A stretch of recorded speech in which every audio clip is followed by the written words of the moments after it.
Charity events are great places to meet people when you're volunteering there. I've met the last couple girls that I've gone on dates with at charity events. Really? Yeah, when I was volunteering at a couple of senior citizens' homes, doing some stuff there. And let me tell you, those ladies are just sweethearts. Edna, your last girlfriend? And experienced and stuff. Oh, gross. I love them.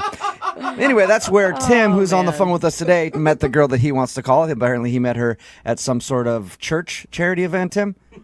Yeah, I was down there. I'm basically doing the heavy lifting, doing all the folding chairs and some of the tables.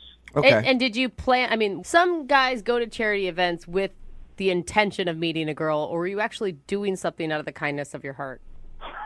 Well, I mean, I was there. I stay in pretty good shape, so I'm pretty physically fit. So I was there to do chairs and tables. But that being said... So you use the charity event as a way to work out? It's called a gym, like... Yeah.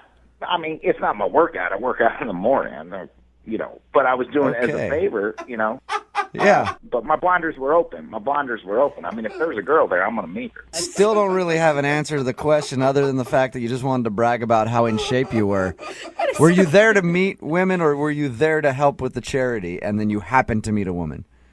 The second one. Second one. Okay. There we go. Clear answer. What is her name? Her name's Allison. Allison. All right. And how did you meet Allison? Did she walk up to you and was like, oh, wow, look at all the heavy lifting you're doing. I've never seen a man lift 17 chairs at once.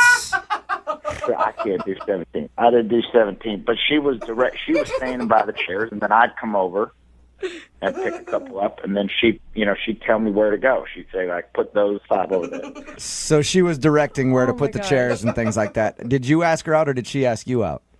I'd say that's open to interpretation, but she was doing a lot of direct eye contact, so I took that as an opportunity to, say we should catch up sometime. Okay. Because whenever a woman looks at you, it's basically like her asking you out. So she made direct eye contact, and because you're a dude, you were like, I need to ask her out, and then you asked her out?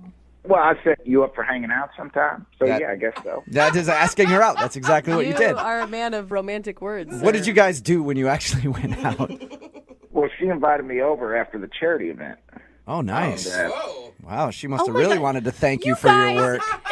What if she just wanted to make some lunch and talk to him? Like, that is a possibility here. I don't know. She also made eye contact. Oh, my gosh. I mean, by that time it was pretty late, so she said, you just come over and chill out and, take a load off. I've been on my feet all day, so I said, all right, maybe watch a movie or something. Cool. Did you feel like that was an invite to come back to do more than watch a movie? Because I would have. Of course you would have. I think almost any dude would have. I know. I will say movie is usually code for other things.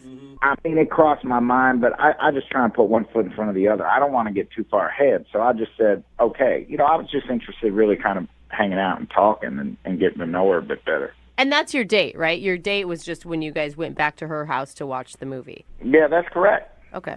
And did you guys kiss? Anything romantic happen? No, the closest we got to any romance is kind of towards the end of the movie. It was getting late. I said, I got to go.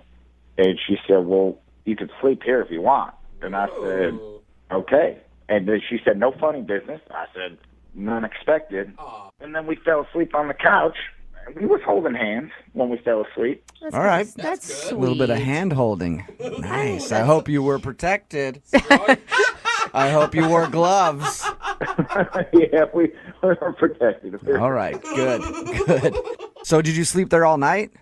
I did. I woke up. The sun came up. It kind of made the room all bright. And I woke up and I said, good morning. And we were fully clothed. I think I said, let's get some coffee or something. But she just kind of like stood up and she looked at me and then she just turned around and walked into her bedroom and closed the door. What? Whoa. So she woke up and seemed angry at you. Yeah. Did she say anything about it at all? I actually thought maybe it was a game or something. Did you talk to her at all in this time? It sounds strange that she would wake up and seem angry at you for no reason. I mean, she was in her bedroom. I didn't know what to do, so I went into the kitchen and I waited for her. Mm-hmm. And I just stood around. I mean, I stood around for 20 minutes. I waited for her, and then she came out, and I said, hey, what's up? I said, coffee? And she just said, you need to leave right now. Whoa. Oh, she was still mad. She was, still angry. Yeah, she looked like she had seen a ghost or something. She was angry. So you know for a fact that she's not happy with you about something. she essentially kicked me out. But I have no idea why. I mean, I didn't do anything inappropriate. I was a gentleman. I always am. I never was forward or aggressive or anything. So I think there's just some confusion here or something. Okay, you're not leaving anything out of your story. You guys got to her place, fell asleep watching a movie, holding hands, and that's it. I mean, nothing else happened. I am telling you everything. Okay. I really had no idea what was wrong. So All right, well, we're weird. going to play a song, come back, and then find out if you got a second date or if you get ditched. Yeah, okay, thank you. You're welcome. Hang on, man.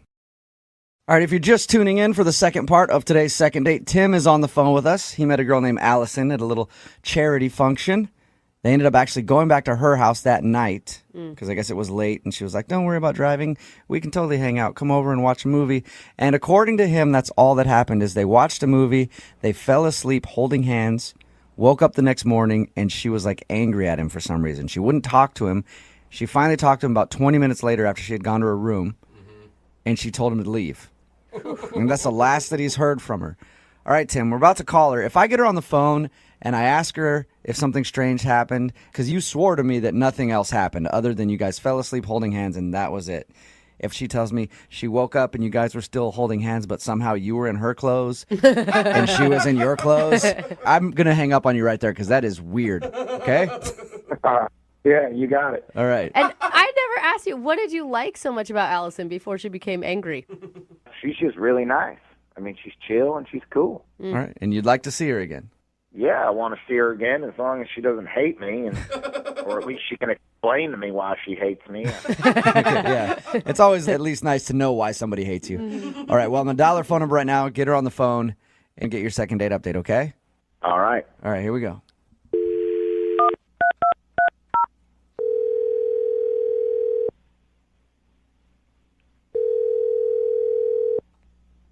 Hello, Hi, can I speak to Allison, please?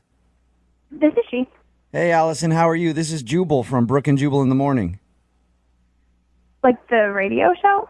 Yeah, exactly like the radio show. Hey. How are you? What's up? I'm good. How are you guys? Not too bad. Thank you for asking. We're just calling listeners in the local area to see Such a liar. what their favorite part of the show is this morning. Can you tell me what you like about the show the most? I mean you, of course. Oh, Good thank you. All Very right, good Allison. answer. That Very, is a very bunch good of crap. answer. Actually, Allison, any idea why I might be calling you? I have no idea. Well, have you heard the second dates before? I think so. I normally listen to the phone taps. Okay. Well, cool. Well, you are about to be the star of a second date because you recently went out on a date with somebody and you're not calling them back and they want us to get a hold of you. Oh. His name is Tim. You met him at a charity function and ended up actually sleeping with him first night that you met him, which I think Is is... that what? No. Don't worry. I know. No, don't Calm worry, down, Allison. Allison. Tim told us that you guys didn't sleep together. He said that he did fall asleep next to you, like on the couch, holding hands while watching a movie, though. I'm sorry. This is just really weird that you guys know all of this. I mean, it wasn't even a date. It was like I met him and then we hung out. Right. Well, we talked to Tim because he emailed us and asked if we could get you on the phone and find out why you... Why? Well, he said you seemed really upset at him the next morning, and he also wanted to see why you're not responding to any of his phone calls or text messages or anything. Did you not think it was a date when he was coming over? Like you just wanted to be his friend or something? No, I mean, it wasn't like an official date, but it was just let's get to know each other. But I just realized that I don't think he's the one for me, and I would just rather not keep going there. According to him, and you tell me if he's lying, he said that he woke up next to you, you seemed mad, you went in your room, stayed there for 20 minutes, and then when you finally came out, you told him to leave. Yeah, that's probably about right. So that sounds like you're legitimately angry with the guy. Right now, it doesn't sound like you hate him or anything, but what could have happened to make you so mad in the morning? I'm not angry at him. It's complicated. I knew he wouldn't understand, and so it was just easier to not even go there. He seems Can you like... tell us so that you can give us a little bit of an understanding? And to be honest, I got a sign. It was just one of those things I knew. A sign. What sort of sign? I don't expect you to understand, and I didn't expect him to understand, which is why I didn't even want to go into this. But I had a vision. What do you mean? A Like a vision. dream? What? Yeah, I guess you could call it a dream. And Tim was in it, and he was he was after me. He had like this huge samurai sword, and he was running after me, and he was like chasing me. So I was like running away. What? Are you seriously laughing at this? I'm sorry. It's a little Here- weird. You know what? It's, You said, listen, we're not making fun of you for it. You even said we probably won't understand it, and I don't really understand why it would scare you enough to have a dream like that to not talk to somebody. So can you explain to me why a dream would make you feel that way in the morning? I mean, it felt like it was one of those things. It was like a sign, like that God was warning me that like this wasn't a good relationship. Like if you just meet somebody and you don't really know anything about them, and then they're in your dream and they're chasing you with a samurai sword, and at the end, like I woke up when he stabbed me. Yeah, but Okay. dreams mean all sorts of weird things. Like, You sometimes just get a gut feeling with things, and I have learned to trust my gut feeling. And I woke up from that. Like, I mean, I haven't had a nightmare like that in a really long time. So were you mad at him in the morning, or were you scared of him? Is that why you went to your room? It was a really scary dream. I haven't had a dream like that in a while. And it's not like, oh, I had a nightmare. Comfort me. Like he was the one who was the nightmare, and I needed some space. but did he do anything at all in the awake world that was an indication of him being mean? No, but I mean, you hear those stories of people who seem to be really nice and then end up crazy, and I Hey, feel like that Allison, was... I talked to him a little bit. He sounds like a weirdo to me. So He No, does he not. doesn't. I think He maybe sounds your so gut was. I nice. think your gut was right on that one. I'm going to tell you, I support you. Okay. I don't feel like you're taking this very seriously. No, I'm taking. Hey, listen, this is the way that you feel. I might not understand it because a dream has never scared me so much to not talk to somebody. But if that's the way you feel, that's important. Okay. And it scared you enough to not talk to him again. I'm just trying to get some clarification. Okay. Yeah, that's why I didn't call him. So you can tell him, and Okay. yeah. Would you like to talk to him about it? No, I mean, that's why I haven't called him back or responded to his text. I think it's better if we just don't talk. Okay. Well, he is on the other line and would like to talk to you. Wait, what? Yeah. Tim is actually listening on the other line right now. Yeah, I'm here. Oh, this is so awkward. Yeah, it is awkward. I mean, I'm paying for a crime that I didn't commit. I mean, come on. What if I was trying to protect you in the dream? Do you think of it that way? You stabbed me. That is. Yeah. Oh my That's gosh. Oh, maybe. I don't know how that's protecting her, Tim. Stabbing her with a. Was it a samurai sword? You said. It was a samurai sword. I mean, this is ridiculous. This is so unfair. I mean, You know, I'm sure you're a great Wait, wait, guy. wait. I'm sure you probably wouldn't actually stab anybody, but there's a reason I didn't call you back. Okay, Allison, hold on. We spent about 10, 11 hours together in real life, in real time, and we had a great time. Then you have like probably, I don't know, a 20 to 25-minute dream about me running around with some sword, and you're going to take 25 minutes of dream world versus 11 hours of real time? I mean, you got to give me a chance. It's true. It wasn't just a dream, Tim. I think that there was something prophetic to it. There was something, I feel like it was a sign. It's not just a scary dream. I feel like it means that we're not supposed to be together.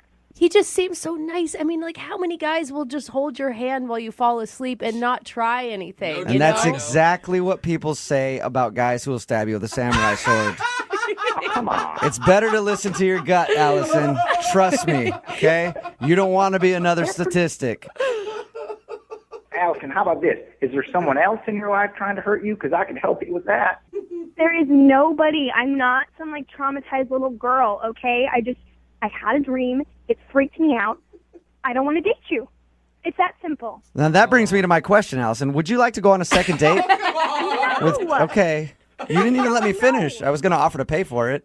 What if it's a nice Asian restaurant? Chinese or Japanese, something like that. You know what? You guys have already made fun of me. Enough of this. I gotta go. Okay. Oh, All right. no. Hey, Tim, are you still there? Yeah, I'm here. Sorry, man. Tim, stop stabbing girls with samurai swords in their sleep, man. It's ridiculous. I mean, I've screwed up so many dates in so many ways, but I've never done one through a dream before. Hey, there you go. At least you have a story to tell now. That's a talent.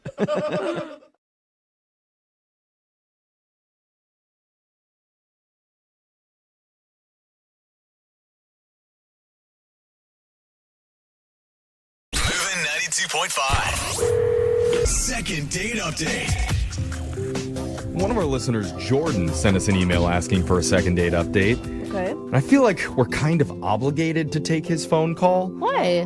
Because he says he got his first date idea from listening to our show. Oh, look it. So in a way, it's kind of our fault he's getting ghosted right now. Oh, Now, I thought it was a positive. I guess it's not. I mean, he's not getting a call back from this woman. Well. But Jordan, did you take her to the cafeteria at the courthouse to interview criminals? Like Jose's segment, What You Doing at the Courthouse? No. Okay, what are you talking about Dog then? shot collar question Oh, yeah. of the day. Electrocute each other? That's kind of romantic. Or did you shoot lasers at her for laser stories? All good ideas, but the one I rolled with was the TikTok Target date. Oh, yeah. Yeah, that I was supposed to go on with my husband, and we haven't gotten around to it yet. Oh, yeah. That sounded super fun, It though. did. Okay, well, to remind our listeners, if you didn't hear that, there was a TikTok trend for a date night activity where one person walks up and down the aisles at Target with their arms flapping up and down, and the other person walks behind them and randomly says stop. And then whatever item your arms are pointing at, you have to figure out how to include that into your date night. And the idea is you're supposed to get your food, your entertainment, and then just something maybe weird. Or... Yeah. So that's what you did, Jordan. Yeah, that's exactly what we did. So I can start at the beginning. That's a good place to start usually. Yeah. I like this, Jordan. I want it to end. Yeah. What's the girl's name? Can we start there? Yeah, Ariel. I met her on an app, and when I threw out the suggestion, so I got to give you guys a little bit of props because that seemed to be the thing that made her go for it. She seemed down for it, seemed kind of fun. I kind of liked it. So it seemed like it's something like not a traditional, like just take you to coffee or something like Right. that. Totally. It's really creative. Well, I mean, Ariel's a woman, and this involves Target, so Easy. there's no way she's going to say no. This is a bad precedent to set on It a is. first date because if you guys end up in a relationship, you're doing Target every weekend. Every weekend, Oh, yeah. bro. So how did the Target date go? Well, we got the weirdest items. Like, she's the one who was doing the flapping, so I don't know if she was trying to make it extra weird, but Oh. What'd you get? a 6-pack of paper towels, and that was like, okay, we could do something with that. That's good no matter what. Yeah, clean your apartment. There you go. Okay. Useful. We got frozen peas, That's not that bad. Cook those. Okay. chocolate milk. All Ooh, right. yeah. This sounds like Sounds like one of my meals I'm feeding to my 3-year-old. Yeah. what I was gonna say. And this is where it may have went a little south, is we got adult diapers. Oh, no. no. You have to use them on the date? Yeah. Please just eat the peas out of them. Don't, Yeah. don't do the other thing. Did you Okay. incorporate everything? Oh, yeah. There's still one more item. Uh-oh. We got some entertainment to go along with it, which was Bob's Builders box set.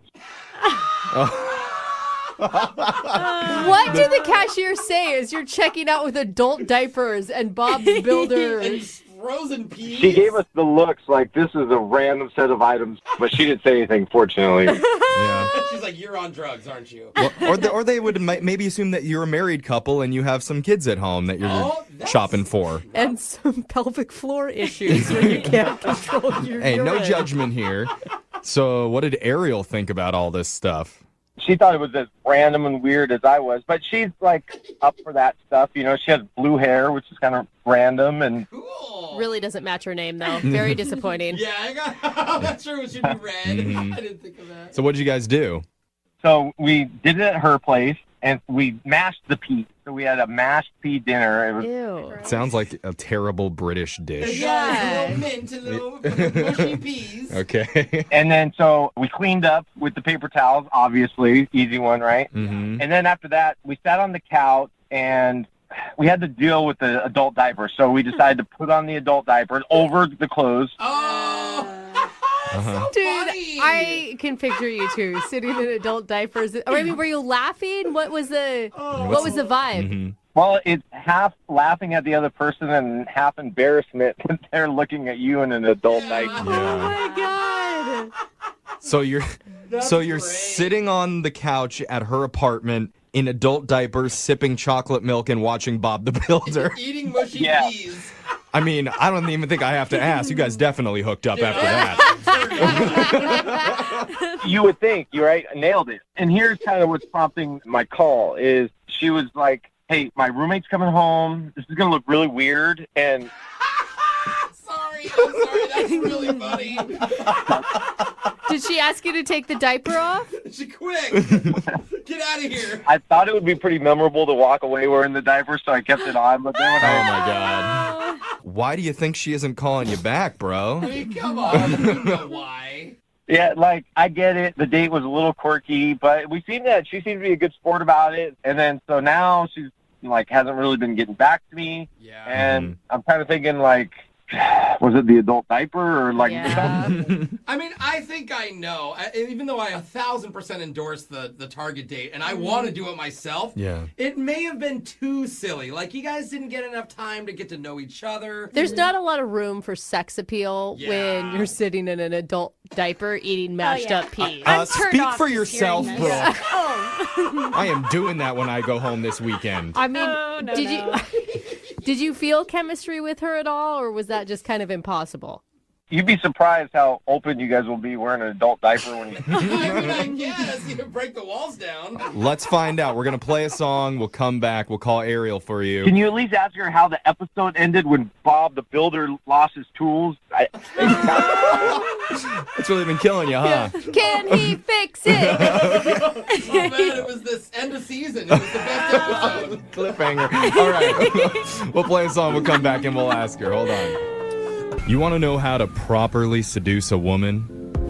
I do, yeah. Sugar, Oh, you wow. came to the right place. Oh! First, you gotta cruise on into that Tajay. Stock up on frozen peas, chocolate milk, and a large pack of extra absorbent adult diapers. Oh, it's gonna get messy, girl. If you really want to leave her moaning for more, you better reach for that DVD box set of Bob the Builder. Can he fix it? You tell me, baby. You tell me. I think he can. She's fixing it with 3 X's. Yeah, I wish I was making any of that up. Oh my but God, You're it's right, crazy. though. That's actually what one of our listeners, Jordan, did for his first date. Now, he did that because of the TikTok Target trend that we talked about on our show, where you take someone to Target, you grab a bunch of random items off the shelves and figure out how to turn those things into a fun date night. And those were the items that they ended up with. Peas, paper towels, chocolate milk, a DVD of the Bob the Builder, and adult diapers. Yeah, that was it. I gotta say, man, I don't know if I would have picked the aisle with the adult diapers in it to even go down. You know? Yeah. What else is in that aisle? I know. How did you not hit the wine aisle Right. in this whole trip? In retrospect, I would have picked different aisles, but I don't go to Target that much. Yeah. Oh, yeah. Oh my God. It's his first time Candle playing the aisle. game. I mean, even the towel aisle would have been better. That's good. Well, now his date Ariel is not calling him back after what was actually kind of a romantic attempt at a date. But it was still a fun date. Like, Yeah. it sounded like the energy was great. Yeah, so she should appreciate it was silly, but I don't know. Let's give her a call and try and figure out where her head is at. You ready to do this, Jordan? Yeah, heck yeah. Oh my God. I'm actually kind of excited to hear this. Yeah, I'm rooting for you here. So let's dial the number. Here we go.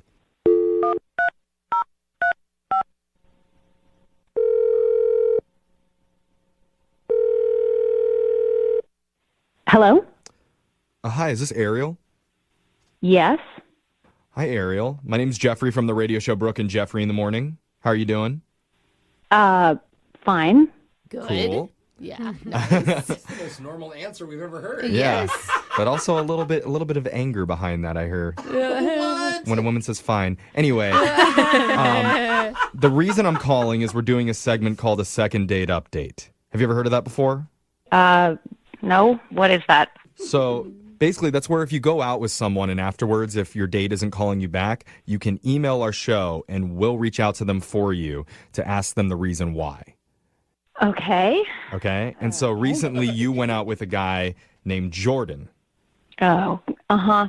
Oh. Yeah. I feel like we have to take some blame for the Target date that he told us about because he heard about it on our show.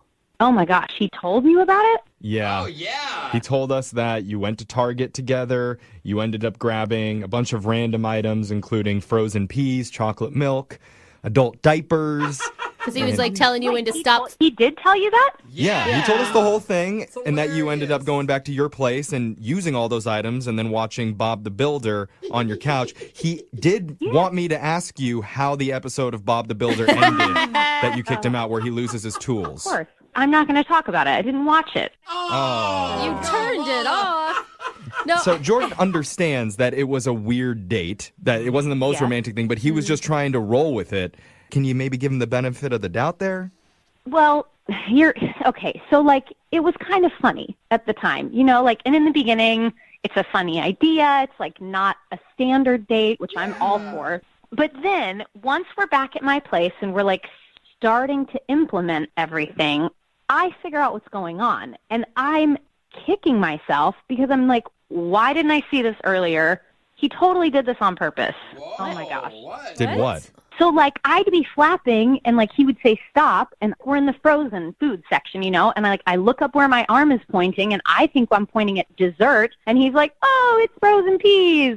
Okay. And then, going past toothpaste and mouthwash and, chapstick, all these, romantic date kind of things. You think toothpaste and mouthwash is romantic? Well, it could be set you up for a good makeout session. I see what you're saying. Exactly. So, this is what I'm thinking. And then we're past it, and we're in adult diapers, and I'm surrounded by them. There's nothing else around me. Wonder what she's going to land on.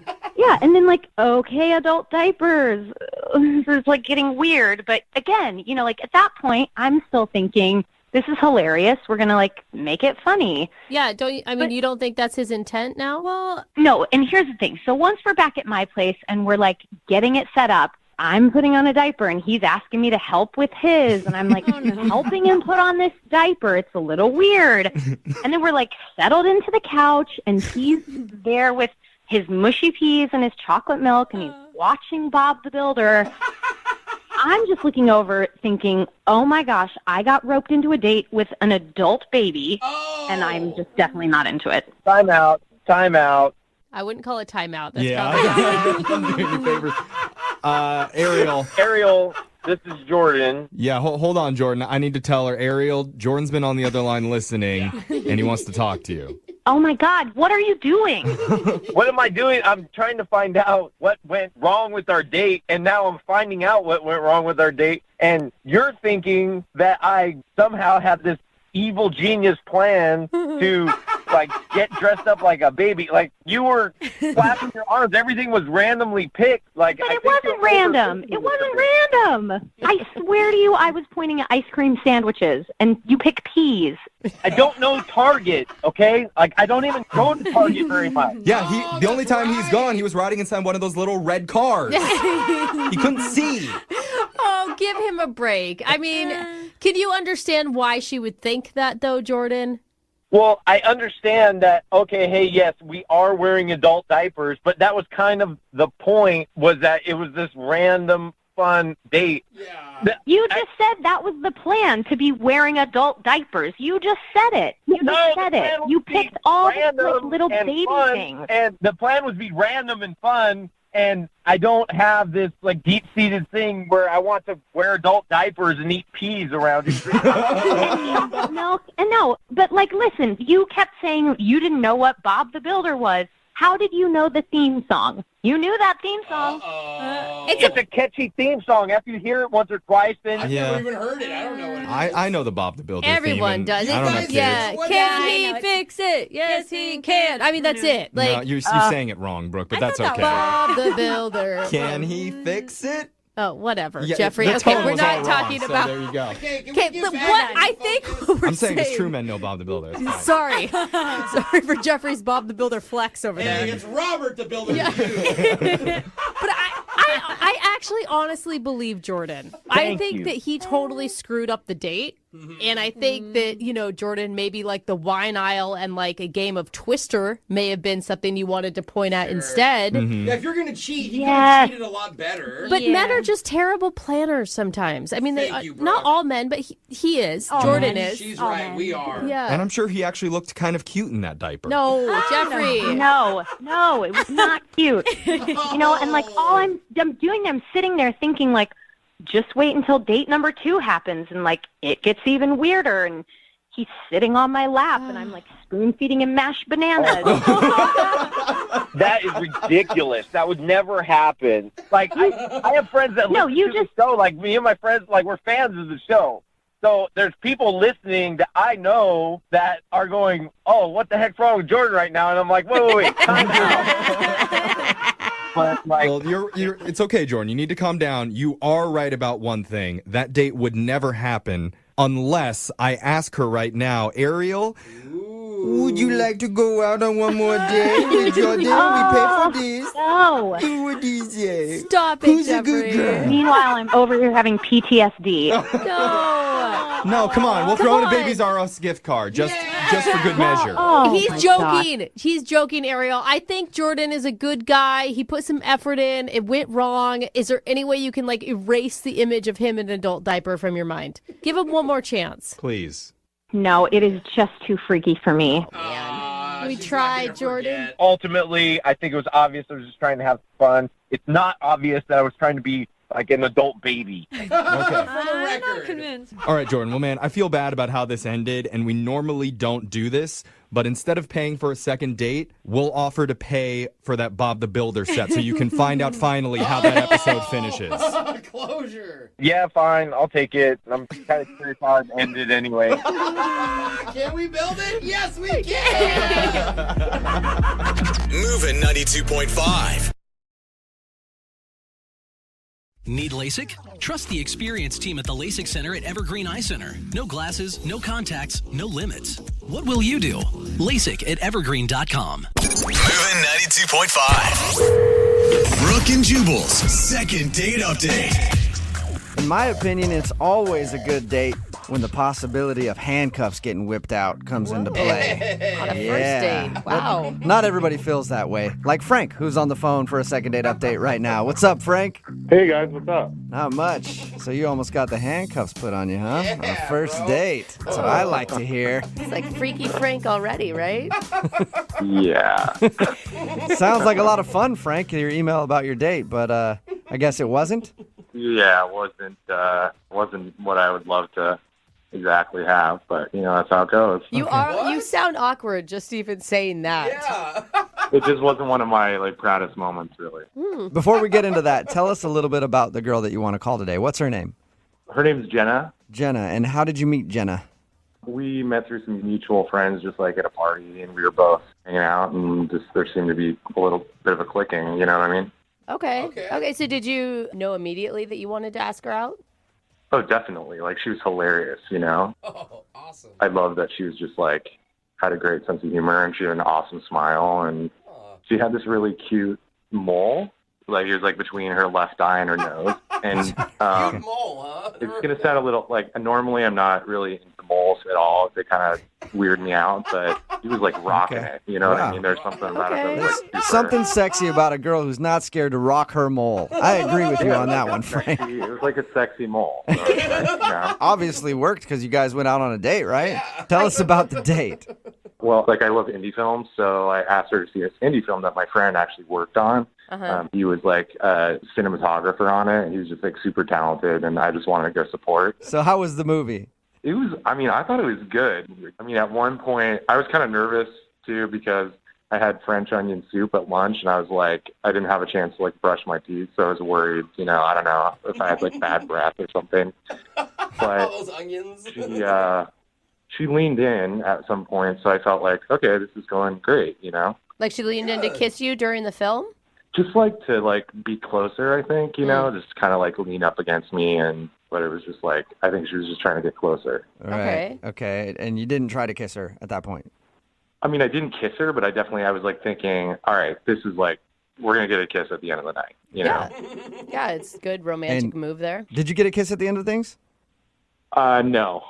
Here's what happened after that. So the movie got out, and then, we're driving, and I ended up getting pulled over, and I guess my taillight was out or something. That's what the cops said, and I was just talking my way out of it just because I already have 2 tickets, and I just, I don't want to jack up my insurance. Yeah. Right. So, so I thought I was a pretty smooth talker, and it seemed to be okay, and it just felt different after for some reason.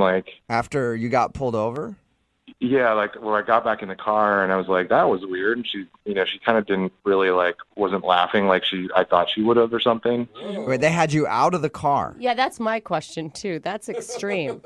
Yeah, I got out of the car to talk to the cop because I just didn't want her to hear, anything was going on. And I thought it was a lot worse. Like the cop said, get out of the car, like that kind of thing. Gun drawn. No, it wasn't that. It wasn't that dramatic. Wait a minute, though. Why didn't you want her to hear? I don't know. When I'm on a first date with someone, I don't want exactly for them to hear that it's like, oh, this isn't my first ticket. You know what I mean? It's like, yeah. I don't want her to think I'm like some irresponsible guy getting tickets all the time, Okay. And so what happened when you guys actually got back to her house and you said goodnight? So I drove her back to her place, and, I'm thinking I'm still going to get a kiss, by the end of the night. And I took her to her door, and she's just like, no, sorry, just not feeling it. And I'm like, oh, okay. Oh, wait, so you went in for a kiss and she denied you? Yeah, she's just like, sorry, it was just weird. It just was kind of cut off. All right. And I asked her, I was like, can I call you? And she's like, she was just really vague. She's like, okay. But it didn't feel like she was super interested. Not absolutely call me. Just, okay, sure, I guess. Yeah, she was like, yeah, exactly. She's like, all right, yeah, whatever. Sure. I wonder what could have happened from the time you went to talk to the cop to getting back into the car that would have made her seem so cold. I don't know. I have this weird theory that maybe she dated that cop or something. What? I don't know. I just was thinking You've just been sitting on this, making up stories since you went on your date of things that could have possibly been wrong, right? I don't know, because I can't figure it out. It was why would you suddenly just not want to talk or not even accept my kiss? That is reading deep, sir. Well, I don't know. I thought I was thinking that. I was thinking is it my breath? Was it the French onion soup? The breath. All kinds of things. Slept with the police officer. Have you tried to call her since the date? I mean, have you tried to reach out to her? Yeah, and just nothing. Nothing at all. Hasn't. Yeah. All right. Well, we'll play a song, come back, call her, and get your second date update. All right? All right. Cool. Okay. Hang on, man. Moving 92.5. Brooke and Jubal in the mornings. Second date update. I'm actually really surprised that the guy on the phone to do a second date update today isn't getting a call back because he's a bad boy. Oh. That's right. If you missed the first part of today's second date update, Frank is on the phone and he wants to call a girl named Jenna. And on their first date, he got pulled over, got into a physical altercation with a cop, and then took them on a high-speed chase down the freeway, which eventually ended in the car rolling over 6 times before he was taken into custody. God, his story has gotten a lot better in the last couple minutes since the last time we talked to him. Actually, he got pulled over after they went to the movies and then talked his way out of a ticket. Yeah. And then after he talked his way out of the ticket, when he got back in the car, she was very awkward and was hardly talking to him. Yeah. At the end of the night, when he dropped her off, he went in for a kiss. She said no. And then he asked if he could call her again. She said, okay. And then he called her again and hasn't heard a thing. Frank? Hey, guys. It would have sounded cooler if you would have done all those things that I said you did, by the way. Yeah, I guess. But, I did something. Hey, next time. time. At least I did something. Yeah. We live to date again. The next date you go on, high-speed chase. Gets them every time. The cop. Yep. Oh, my gosh, Frank. All right, buddy, I'll do that. Yeah. Yeah, that's you guys give out such good advice. Really do. I mean. All right, man. I'm going to dial her phone number right now, okay? Okay. Here we go.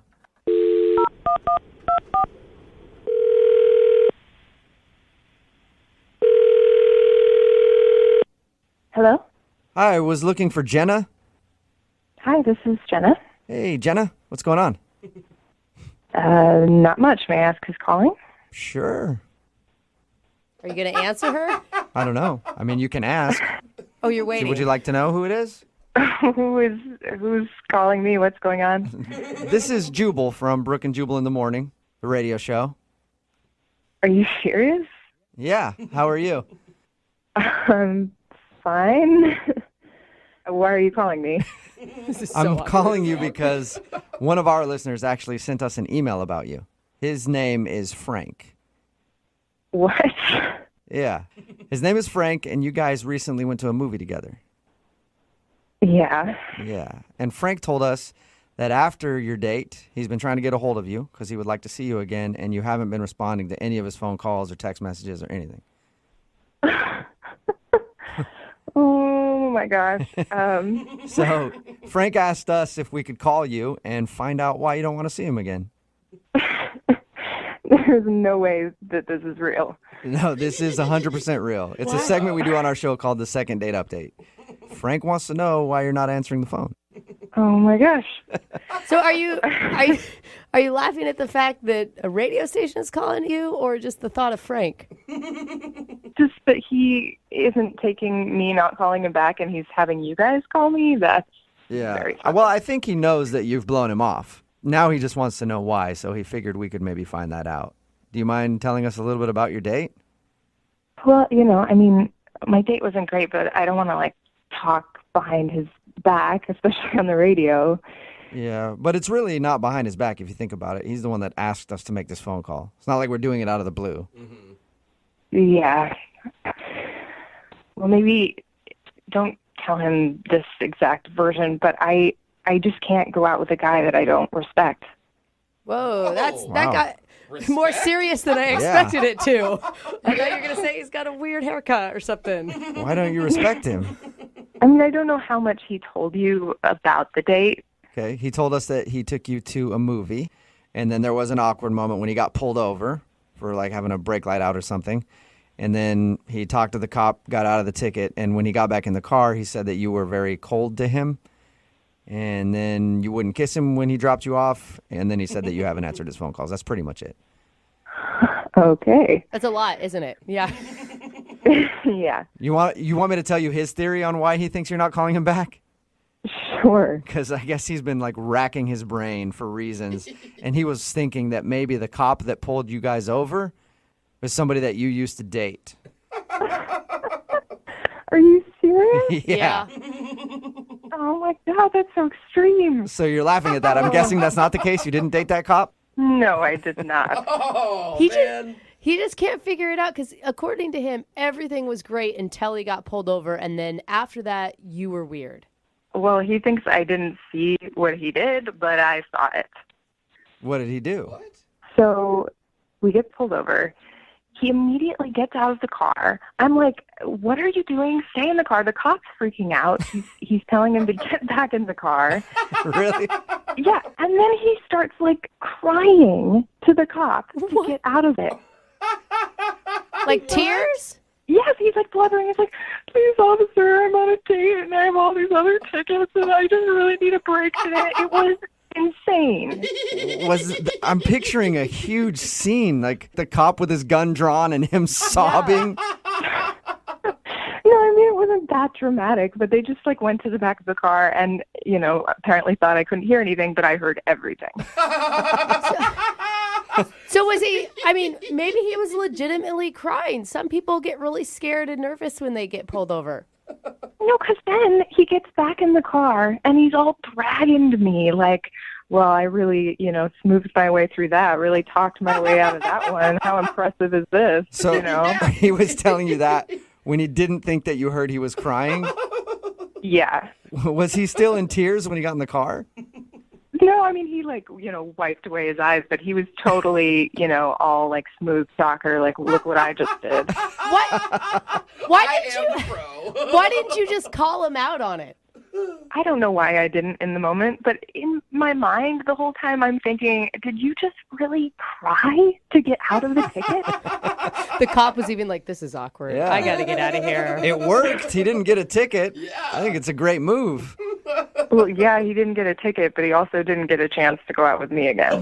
Well, thank you for telling us your story, Jenna. I do also want to tell you, I hope that he's not crying right now, but Frank is actually on the other line listening to this conversation and wants to talk to you. What? Yeah. Frank? Yeah.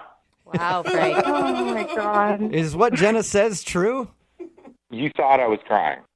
I mean, are you a moron? It was fake. I just Excuse tried me? to get out of the ticket. It's called acting. You know what I mean? Did you just call me a moron? I just told him what Yeah. happened. Yeah, I did. Are you... Okay, well, now not only are you sad and pathetic, but you're also rude. Well, what was I supposed to do? You were like, we get pulled over for like nothing. You're doing nothing to help. You're like freaking out like it's like an earthquake or something. Whoa. And, I was What kind of man are you? You can't even handle getting a ticket. You just speak to the officer, you explain the situation. It's not that hard to do. Yeah, well, you could have like gotten out or done something like, hey, show them some cleavage, and What? Are you kidding me? Frank! Yeah, that is the least you could have done, like just show them boobs. Then I wouldn't have had to get out of it. So you're blaming her for you getting out of the car and crying to the cop to try to get out of a ticket. And you're suggesting that I flashed this cop? Are you kidding me? All she was doing was just panicking the whole time. She was just freaking out the whole time, and she was like, my God. I wasn't freaking out. I was just sitting there like anyone would do when they get a ticket. You were the one who was totally freaking out. Yeah, no, I was the one who handled it. Handled it like a 16-year-old girl. You know what? I was proud of myself, and you should be proud that someone handled the situation. I didn't know what to do. You're sitting there wailing to this poor cop about how you've got all these other tickets and you're on a date, and how can I possibly respect you when you get back in the car? Jenna, you're obviously not used to going out with a real man. Frank, are you just really embarrassed? Is that why you're being so aggressive? No. Jenna said I was crying. I was not crying. I was fake crying. Okay? There's like a major difference. Oh. Hey, Jenna, I would love to ask if you guys would like to go on a second date. Jenna, would you like to go out with Frank again? We'll pay for it. No. Oh, what are you talking about, Jenna? What good are you if you can't use your boobs properly? You know what? I thought you were cool. Like we laughed about the Ghostbusters and like laughed our tails off, and you're just like, have no respect for someone taking care of a situation and handling it like a real man does fake cry. Yeah. I've been saying that for years. Right. A real man will fake cry to get his way out of things. Like anytime anybody's been aggressive with me, wanting to fight in a bar or something like that, I cry and I run out. And that's what real men do. You want to handle this like real men? Pretty much it. So that's a no, Jenna? No second date with Frank? No, and good luck to him finding someone who will. Oh. Sorry, Frank. Jenna, that's fine. I don't care, because if I had to do it again, I would fake cry to another cop, whatever I have to do. All right, well, it wasn't a successful second date for you, Frank, but you did help us learn a lesson today. That fake crying is the manly way to get out of things. Thank you. Appreciate it. Brooke and Jubal in the morning. Text in at 78592 says, why can't I find a guy like that? I love a fake crier. It's Brooke and Jubal in the morning. Talking about today's second date update. If you missed it, Frank took Jenna to the movies, and Frank admitted that afterwards he was pulled over by the police, but managed to talk his way out of the ticket.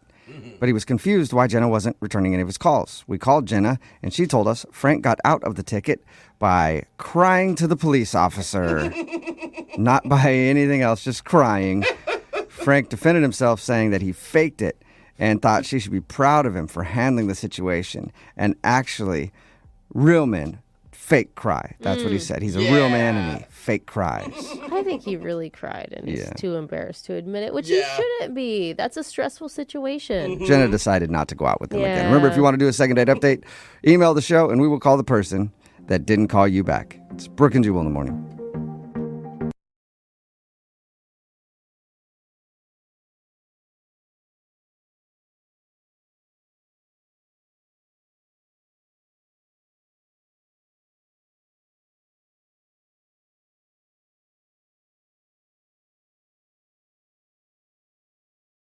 Moving 92.5. Brooke and Jubal's second date update.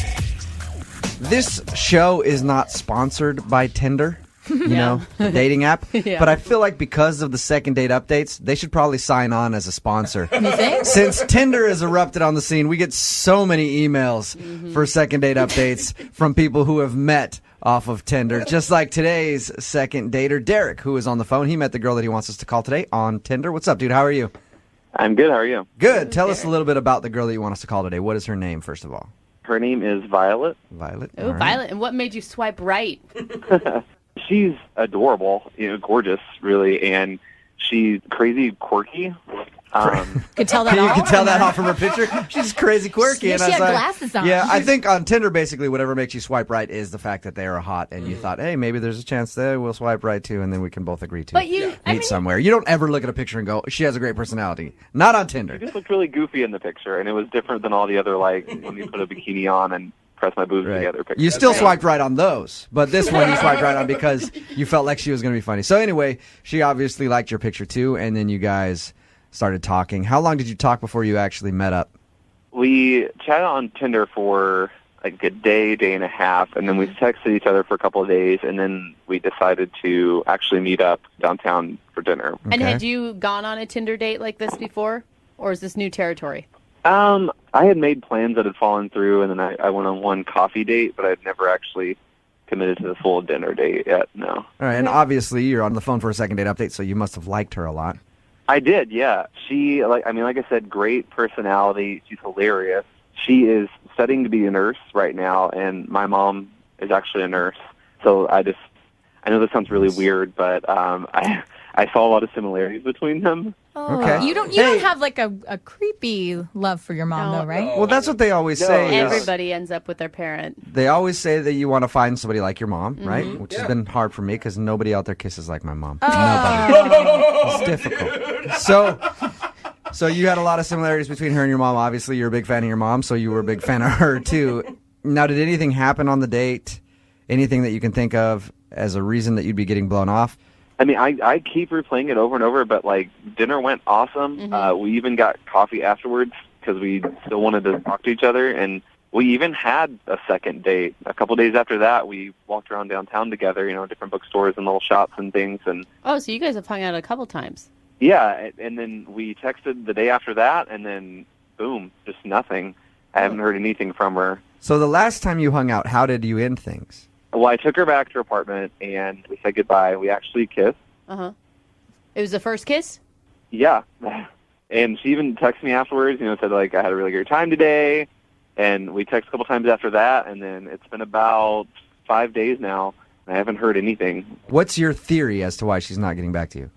I have no idea. I mean, I kind of have, like, a creeping suspicion that a girl like her maybe has, a couple Tinder dates lined up at a time. And She has other options. yeah, and then maybe I was not the option she wanted to go with, or I don't know. When you meet somebody off of an app like Tinder, Mm-hmm. it's primarily a hookup app. Some people meet dates off it, but it's primarily that's what it's used for. So if I met somebody off that, I'd be thinking the same thing. Mm-hmm. So that's what you feel like might be going on? Kind of, I guess, but she never really seemed too like preoccupied or anything. So I have no idea. Yeah, that's what I was going to ask you. I was going to ask you if she did anything to make you think that, or that's just what you're assuming. I mean, she was on her phone a lot, but no more than anyone else our age. So. And hopefully you stayed away from the comparisons to your mom on the first date, right? Oh, yes. Lydia says that, and it sounds like a ridiculous question, but trust me, with as many second date updates we've done, it's not. You didn't sit there and harp about how she's just like your mom, because that could call her mommy. Yeah, that could scare people. Call her mommy. Tell me you did not do that. No, I mean, I didn't call her mommy or anything. Okay. That's good. All right, well, we'll play a song, come back, call her, and get your second date update. Perfect. All right, hang on, man. Moving 92.5. Brooke and Jubal in the mornings. Second date update. I've been speculating on what could have gone wrong on Derek's date. Derek is on the phone with us right now for a second date update. He went out with a girl named Violet. They met off of Tinder. They actually hung out a few times, but now she's not calling him back, and he can't think of any reason why. Nothing weird happened, no strange conversations, nothing. Derek, here's what I think you did wrong on your date. You ready? Okay. I think that the fact that you haven't made a move to try to hook up with her has made her go away. Because you met her off of Tinder, and if you meet anybody off of Tinder, you're supposed to have sex with them in the first 5 minutes of meeting them. Is that the time limit? Yeah, and you hung out with her like twice without even really doing anything. You kissed once, but that's it. Do you think that maybe you screwed yourself by trying to be a gentleman? I mean, I guess that's a possibility. I don't know. I didn't think she was that type of girl, but I mean, I guess that could be it. Just goes to show you need to change your way of thinking, Derek. Every girl is that type of girl from now on. All right, whenever you go out. All right, man. I'm about to dial the phone number right now, see if we can get her on the phone, get your second date update. Cool. Thank you guys so much. Okay, here we go. I'm dialing the phone number right now.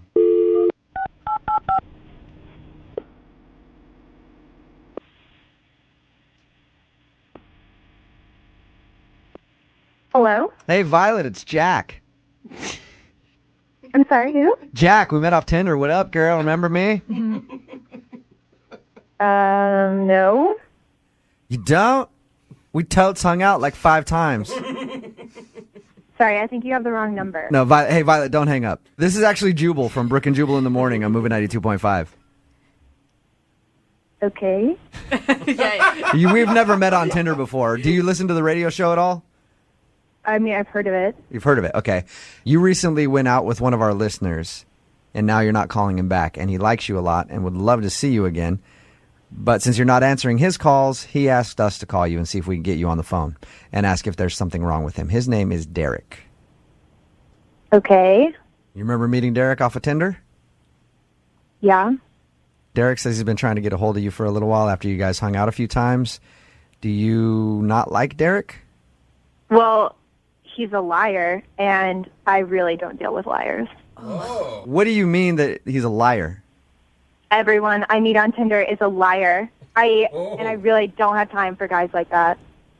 Do you mind telling us what you think? I don't mean to say what you think because that assumes that he didn't lie. Do you mind telling us what he lied about? Well, Derek told me he had Seahawks tickets and that he was going to take me to the next game. And then the game came and went, and guess what? No invite. Wait. So, okay, Violet, you feel like he lied to you about inviting you to the Seahawks game? Yeah, obviously. He probably doesn't even have Seahawks tickets. He's probably just trying to make himself look good, being all like, oh, yeah, I have Seahawks tickets, baby, I want to take you. But don't you think maybe he could have invited you to another game? Like you may be jumping the gun, assuming that he's just a lying jerk right away? Mm-hmm. I'm sorry, what's your name? Jubal? Jubal, I didn't call you. You called me. True. Okay, and I'm telling you the truth. Okay. He told me that he had Seahawks tickets and that he was going to take me to the next game. So he's a liar because he didn't do that. Did you? He is a liar, just like every other guy I've dealt with. Okay. Did you ask him about the game afterwards, or? Honestly, I don't even want to talk to him anymore because, like I said, I just don't deal with that. Wow. Okay. It just, you sound so upset. Uh-huh. And you don't really have proof that he doesn't have tickets, right? He just didn't invite you. I'm just a little confused. Okay, what don't you understand about the fact that he told me he was going to take me somewhere and then he never invited me? That's the lie. Got it. All right. Thank you, Violet. Thank you for explaining it to me that way. I do understand now. And I agree. I wouldn't want to go out with somebody that lied to me either, especially if they strung me along with like going to a Seahawks game or something and then never invited me. So I understand why you don't want to call Derek back. Finally, you get it. How many times do I have to explain this to you? Hey, Violet, I'm just... Don't judge me and don't call me anymore, Violet, okay? Violet, I'm not judging you at all. I'm actually on your side. I'm saying if he lied to you, then you have every right to be upset at him. Okay? Whatever. I don't, yeah. Hey, Violet, before I let you go, I know I can I'm sense... sorry, who's the girl back there? Who's the girl that keeps making those snarky comments? Yeah, that's me. Violet, Hi, it's Violet, Violet. I can sense that you want to hang up the phone, but I just hang on for 1 second, okay? What else do you have to say? I don't even know why I'm still on the phone with you. What the else do you have to tell me? I don't have anything else to say to you, but Derek does. Hey, Violet. Derek? Yeah? What the hell? What the hell? You call me into this radio station after you lie to me about the tickets? What the are you talking about? I didn't lie to you. I have season tickets. Damn, Yeah, and you told me you were going to take me to the No, game. I'm talking. We have been talking for a little under 2 weeks now. Yeah, I have season tickets. I didn't take you to that game because I'd already promised that to my best friend. You know, I assumed that you knew, since you seem like such a damn big Seahawks fan, that there's going to be more than one home game. Derek, you told me you were going to take me to a game, and then you didn't. I was going to take you to the next game, but that now. You know, maybe you should let people on Tinder know that you're such a selfish before they start talking to you. That you're just trying to whore yourself out for Seahawks tickets. Whoa! I feel like it's right now. Swinging. Yeah. You know what? I don't even believe that you have tickets, okay? You know, I'm sorry. I assumed you weren't a card. You knew that there was more than one damn home game. Oh my God, that's my favorite. I'm sorry. Yeah, you know, like I know how this show works, and usually ask her if she wants to go on a second date, but screw that. You don't want a second date? Hey, Violet, I was just about to ask if you will I go do out not. with... Well, maybe she wants a second date. Yeah. Violet, do you want to go out with Derek again? That's a dumbass question, okay? Got it. I do not deal with liars, and I know one when I smell one. I'm done. Yep. That was quick. That was a quick second date update, short and to the point. Derek, did you know she was a psycho? Because you sounded like you liked her a lot. Did she show any signs of that when you were on your date? No, I so blown away right now. I had no idea. God. She must be like really hot and you weren't paying attention or something because that was intense. Mm-hmm. No, that's like two different people. Like, that's just ridiculous. I thought I was a Seahawks fan. Yeah, seriously. Yeah, so she basically thought that you lied to her about having Seahawks tickets and then felt so entitled. That's the other thing that gets me, too. She just felt like, this guy has Seahawks tickets. He didn't invite me. He's a liar. He's a liar and a douchebag, and I don't want to see him. That's such an expensive date, too. She just expected you to give her one of your tickets?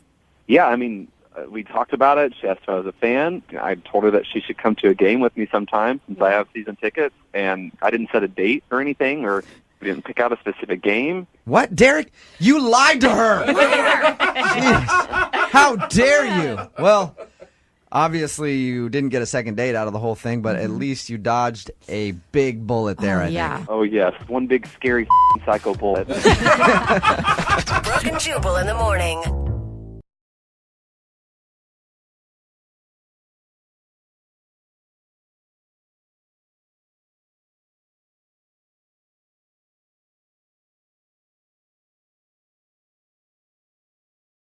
More and more young people are turning to us for help getting a second date.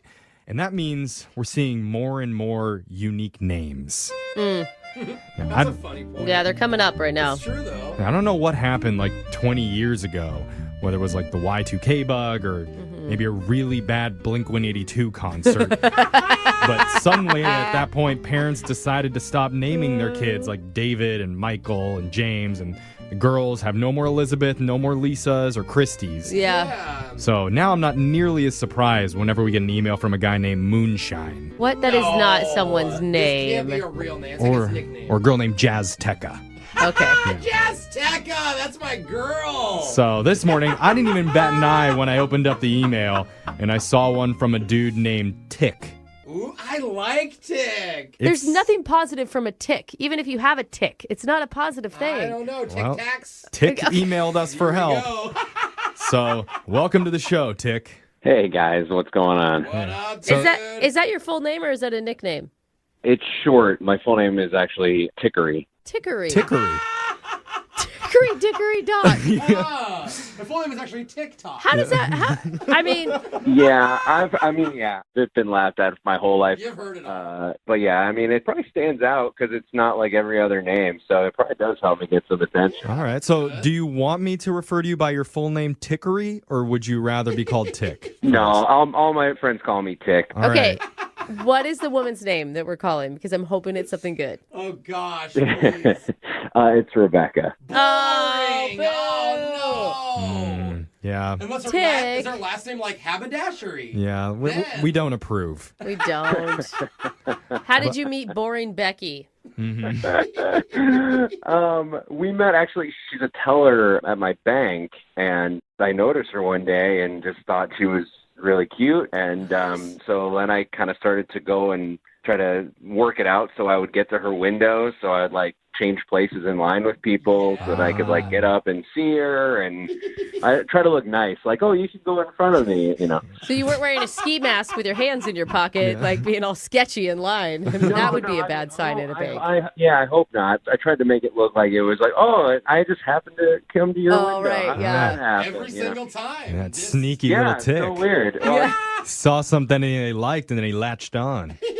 Yeah. So, after a while, I think she started to notice, like, I would always be at her window. And so one day I was finally like, yeah, I thought you were cute, and I thought, maybe we can have coffee sometime. That's cute. Were you so nervous? Yeah, for sure. Because the other way that goes is like I'm the creeper that's been sneaking through the bank line. Well, and also, she has full access to your bank account, Yeah. you know? That's true. That was very vulnerable. She knew exactly how much money I had. So what'd you guys do for a date? So she was like, I'm going to be on a break right after this. Like, do you want to grab coffee? And so I was like, yeah, sure. So I waited around, and she had just like a quick break, like a 15-minute break where she got to step out, and maybe a little awkward, but like kind of just talking, getting to know each other a little bit. But she had to go back to work, but she was like, yeah, no, this went well. We should continue this another time. And so that's good. It's like a pre-date. Yeah. It's like a pre-date before the date. Totally. But yeah, she was like, love to talk more. And so, I asked her to have dinner a couple days later as a Friday night, and she's like, great. And it was awesome. Like you're saying cute. You haven't even heard what he did. He just said that we got dinner, and you were like, "Oh my God, what a sweetheart! Oh my God, he ate dinner with you. What a guy!" But the follow through that it actually happened is a big deal these days. The real date. Yeah. You didn't mess up the pre-date. That's the big deal. Yeah, for real. When you're sober and it's light out. So how did the dinner go? It was really good. Like she couldn't have been sweeter, and like we talked about our jobs, and like we had a great conversation, and and then kind of at the end of the date, I was like, hey, this is really good, we should go out again. And she wasn't as enthusiastic as she was like after the coffee maybe, but like she was still like, yeah, for sure, let's go out again. Can you think of any time during the date where maybe the momentum changed at all, since you said that maybe she wasn't as enthusiastic as she had been previously? I didn't notice it until, that moment. And so the only thing I could like think of is like when I got home, I noticed that I had like a food stain on my shirt that I was like, I don't know how long it was there. Like it wasn't huge. Was it a like old stain, or was it from a dinner stain? It wasn't from something I had. So, it was probably from like early, I probably washed my shirt and it didn't come out, and I just was so nervous getting dressed that I didn't notice it on there. Oh, I hate that. Okay. So maybe she noticed it at the end and saw that and was like, oh, maybe this dude's like not all together. Dude, like if women turned down men for stains on their shirt, there would be no human population. Have your finances taken a substantial hit over the last couple days that she may have noticed? No, but I went back to the bank to like just see if she was there, and like I happened to be in line, like ready to get up to her window, like I just was the next person, and like right before I walked up, she put up like the closed window thing. Damn, that is cold. That's brutal. And I don't know if she saw me, but like that's the only interaction I've had is like her putting up the closed window thing, that was it. So yeah, that is an analogy for the dating rejection world. Yeah. And for my bank account. Yeah. All right. Well, Tick, we're going to play a song. We'll come back. We'll call Rebecca for you, and we'll try and get you your second date, okay? All right, cool. Thank you, guys. All right, hold on. If you're just tuning in, we've got a guy on the phone named Tick who's a little bit anxious about getting a second date today. You might even call him a nervous Tick. Oh, okay. Oh, yeah. Okay. Yeah, let's see Conan O'Brien make that kind of pun. Challenge extended, Conan. Clock's a ticking. I'm on fire. Just another day of quirky radio morning show antics. Okay. Yeah. Let's stop. I can tell you're impressed. Yes. You're tickled. That's great. Hit the sound for me. Anyway. Hey, he says it. You don't hit the sound when I say it. Okay. Screw the tick jokes then. You're both ticking me off right now. It's not funny. Come on. Let's calm down and get back to this. He just wants a sound. All right. Just want one joke that hits. Well, we have a listener that needs our help. Tick is actually his name. He went out with a bank teller named Rebecca recently. They had a short coffee date and then another outing where they got dinner together. And Tick thinks it all went great. And according to him, the only weird part that happened is when he got home after dinner, he noticed he had an old food stain on his shirt. Not from that night, from some previous day. He doesn't know when. So he's worried maybe he may have come across looking kind of like a slob. Yeah. So Tick, how you feeling going into this? I'm anxious to hear what she says because, like, I really liked her. Like, she just had this amazing smile and was a genuine person. And I'm nervous. I really feel, Tick, and this isn't, I don't mean to put you in a bad place, but I really feel like this is going to be one of those where it turns out that you're not telling us something or not including some weird detail, because when you went to the bank, she put the close sign on her window. Yeah. Like, she denied you so hard. And if that's all over a stain on your shirt... I mean, I'm thinking about it since it happened and, like, racking my brain. Like, I'm not keeping anything out that I could think of. There's got to be something I missed. All right, well, we're hopefully going to find out what the answer to that is. We're going to dial her phone number right now. You ready to go? Yep, I am. I'm ready. All right, here we go.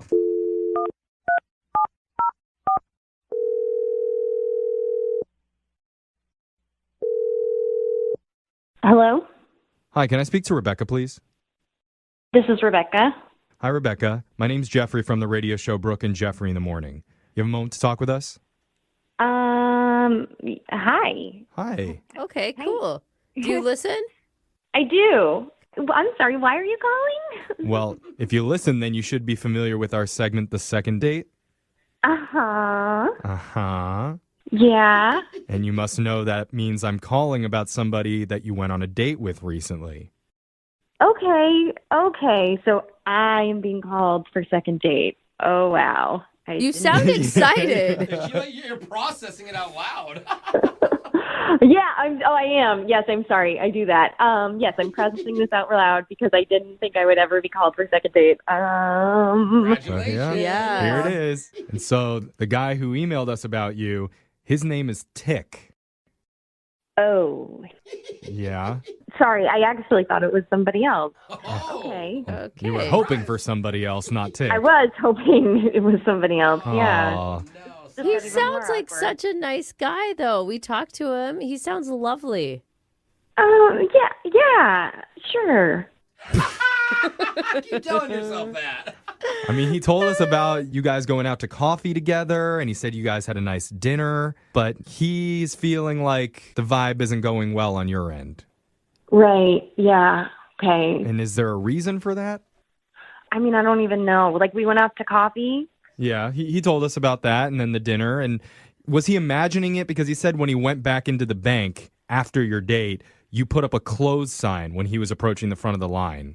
Did that really? Yeah. I mean, it was just kind of timing-wise.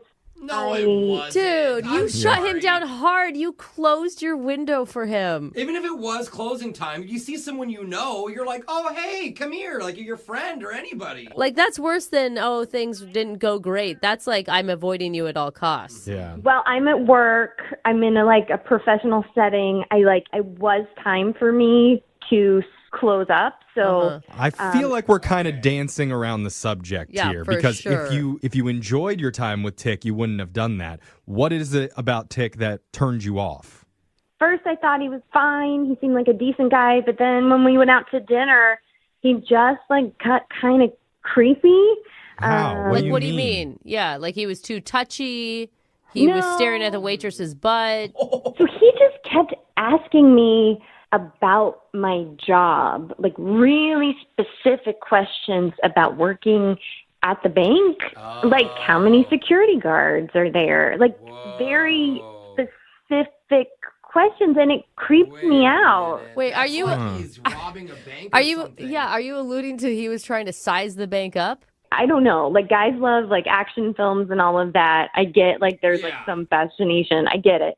But it just went to a different level. Well, in his defense, I feel like almost any question that he asks about a bank could come across looking kind of weird. Yeah. You know, how much money do you hold in the bank at any amount of time? It is a fascinating question. You know? Yeah. I would want to know It that. may be natural for you, but I'm on a first date with a guy, and he's asking about vaults and die packs, and he won't let it go. It's too much. I could see that. I dated a guy who worked at a bank, and we never discussed any of those things. See, I have it didn't come up in conversation. What's the most amount of money you've ever held at Although once? they do have a code word. Don't you guys have a code word if you guys are getting robbed? You call and say banana pancakes or something to somebody? What? I can't even talk about this,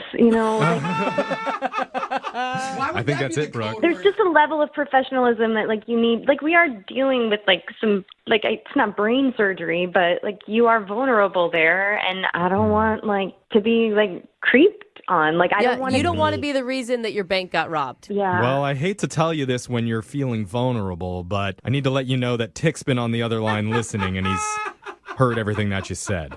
On the other. Yeah, Tick? Oh my God. Yeah.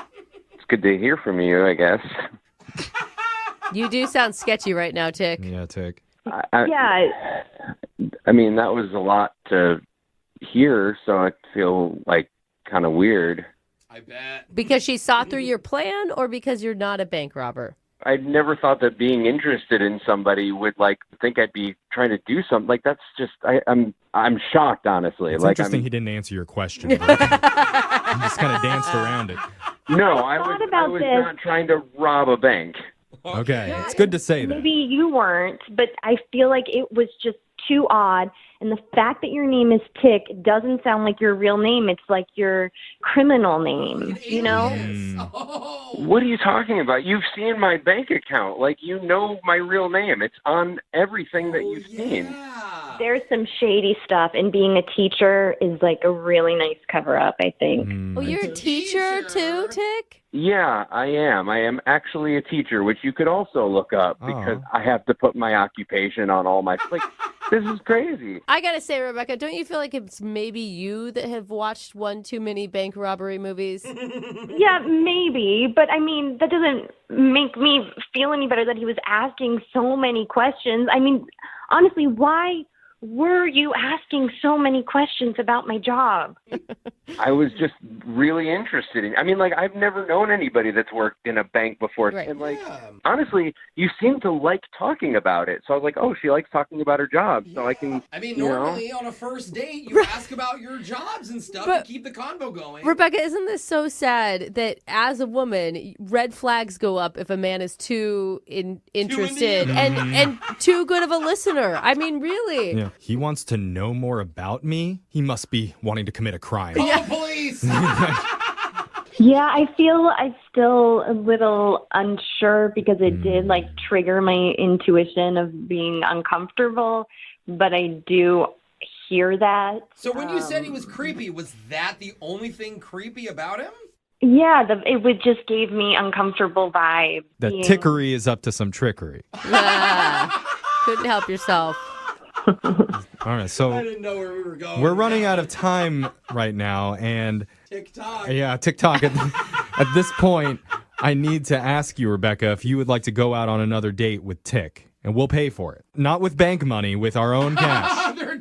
No dye pack in there. I am open to going out again. That's good. That's good. That was a brutal yes, though. Dude, she does things out loud. You can hear it. Sorry. Process. But the thing is, you need to like make sure that you're asking him about his profession, and then you guys won't talk about banking so much. All about teaching. Where do you hide the extra pencils? Yeah, okay, that's pretty funny. Yes, maybe I did rush to conclusions on everything. So. Well, there you go. Way to go, Tick. Tick, we got you another date. Yeah, no, I mean, that's great. I mean, like, I honestly, like, I do still have, like, a couple more questions about just your job. Like, it's not about, like, getting into anything or, like, anything like that. It's just Are more you about kidding? Please tell me you're kidding. Yeah, Please. no. I'm I'm kidding. I will not. there it is. Okay. Yeah, no. Okay, so you're funny. You're funny. I like that.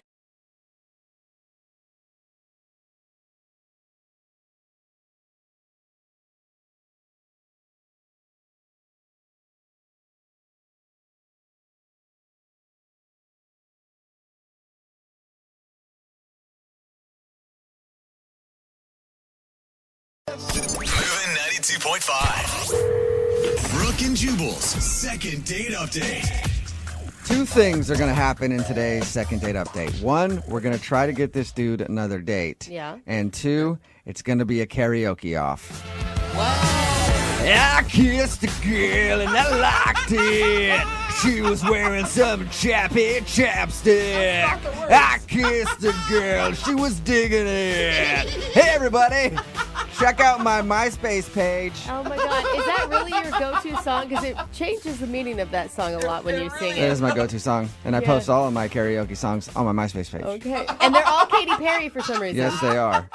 And Eric, who's on the phone right now, is a big karaoke guy. That's where he said he met the girl that he wants to call today, and that kind of ruffled my feathers because I'm ready for a challenge, Eric. Oh, okay. After we do the second date, you and I, karaoke off. What do you say? Yeah, I think so. Let's do it. All right. He's like, you're weird, man. What's your go-to karaoke song? You know, I sing a lot of stuff, but like if I really want to impress people, I do Born to Run. That's my go-to. Or to run. Okay. Oh, yeah. Is that what you sang the night that you met the woman in question? You know, it is. I actually just sung Born to Run, and her name's Anna. Uh-huh. She came and sat down at my table with, like, me and my guys. Oh, I was thinking maybe she threw her panties at the stage. That's what I get when I sing. Chicks take off their undies and throw them at me. So competing. So- That's weird. So Anna heard you sing and came and sat down with you guys? Yeah, she did. You know, if you can nail karaoke, it's all the work you have to do. They come to you, you know? Oh, really? You're like a bona fide celebrity at that point. That's all you need to do. So is this a situation where you're not getting a call back, or did you guys actually end up going out on a date?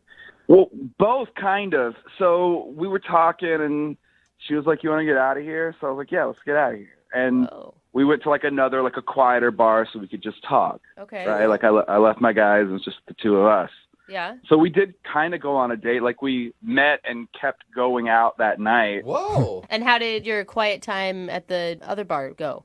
I thought it went really well. Like we had several drinks, and I'd already been drinking at the karaoke bar, so it's a little fuzzy. Okay. But like I thought we really connected, you know? Like it was one of the most intimate sort of first dates I've ever had. Like we really talked about like sad stuff. We connected, I thought. Like that sounds like a great experience. Like Yeah. what kind of sad stuff did you talk about? No, Was it- not like super sad, just like I vaguely remember talking about our exes, and I like talked about my ex.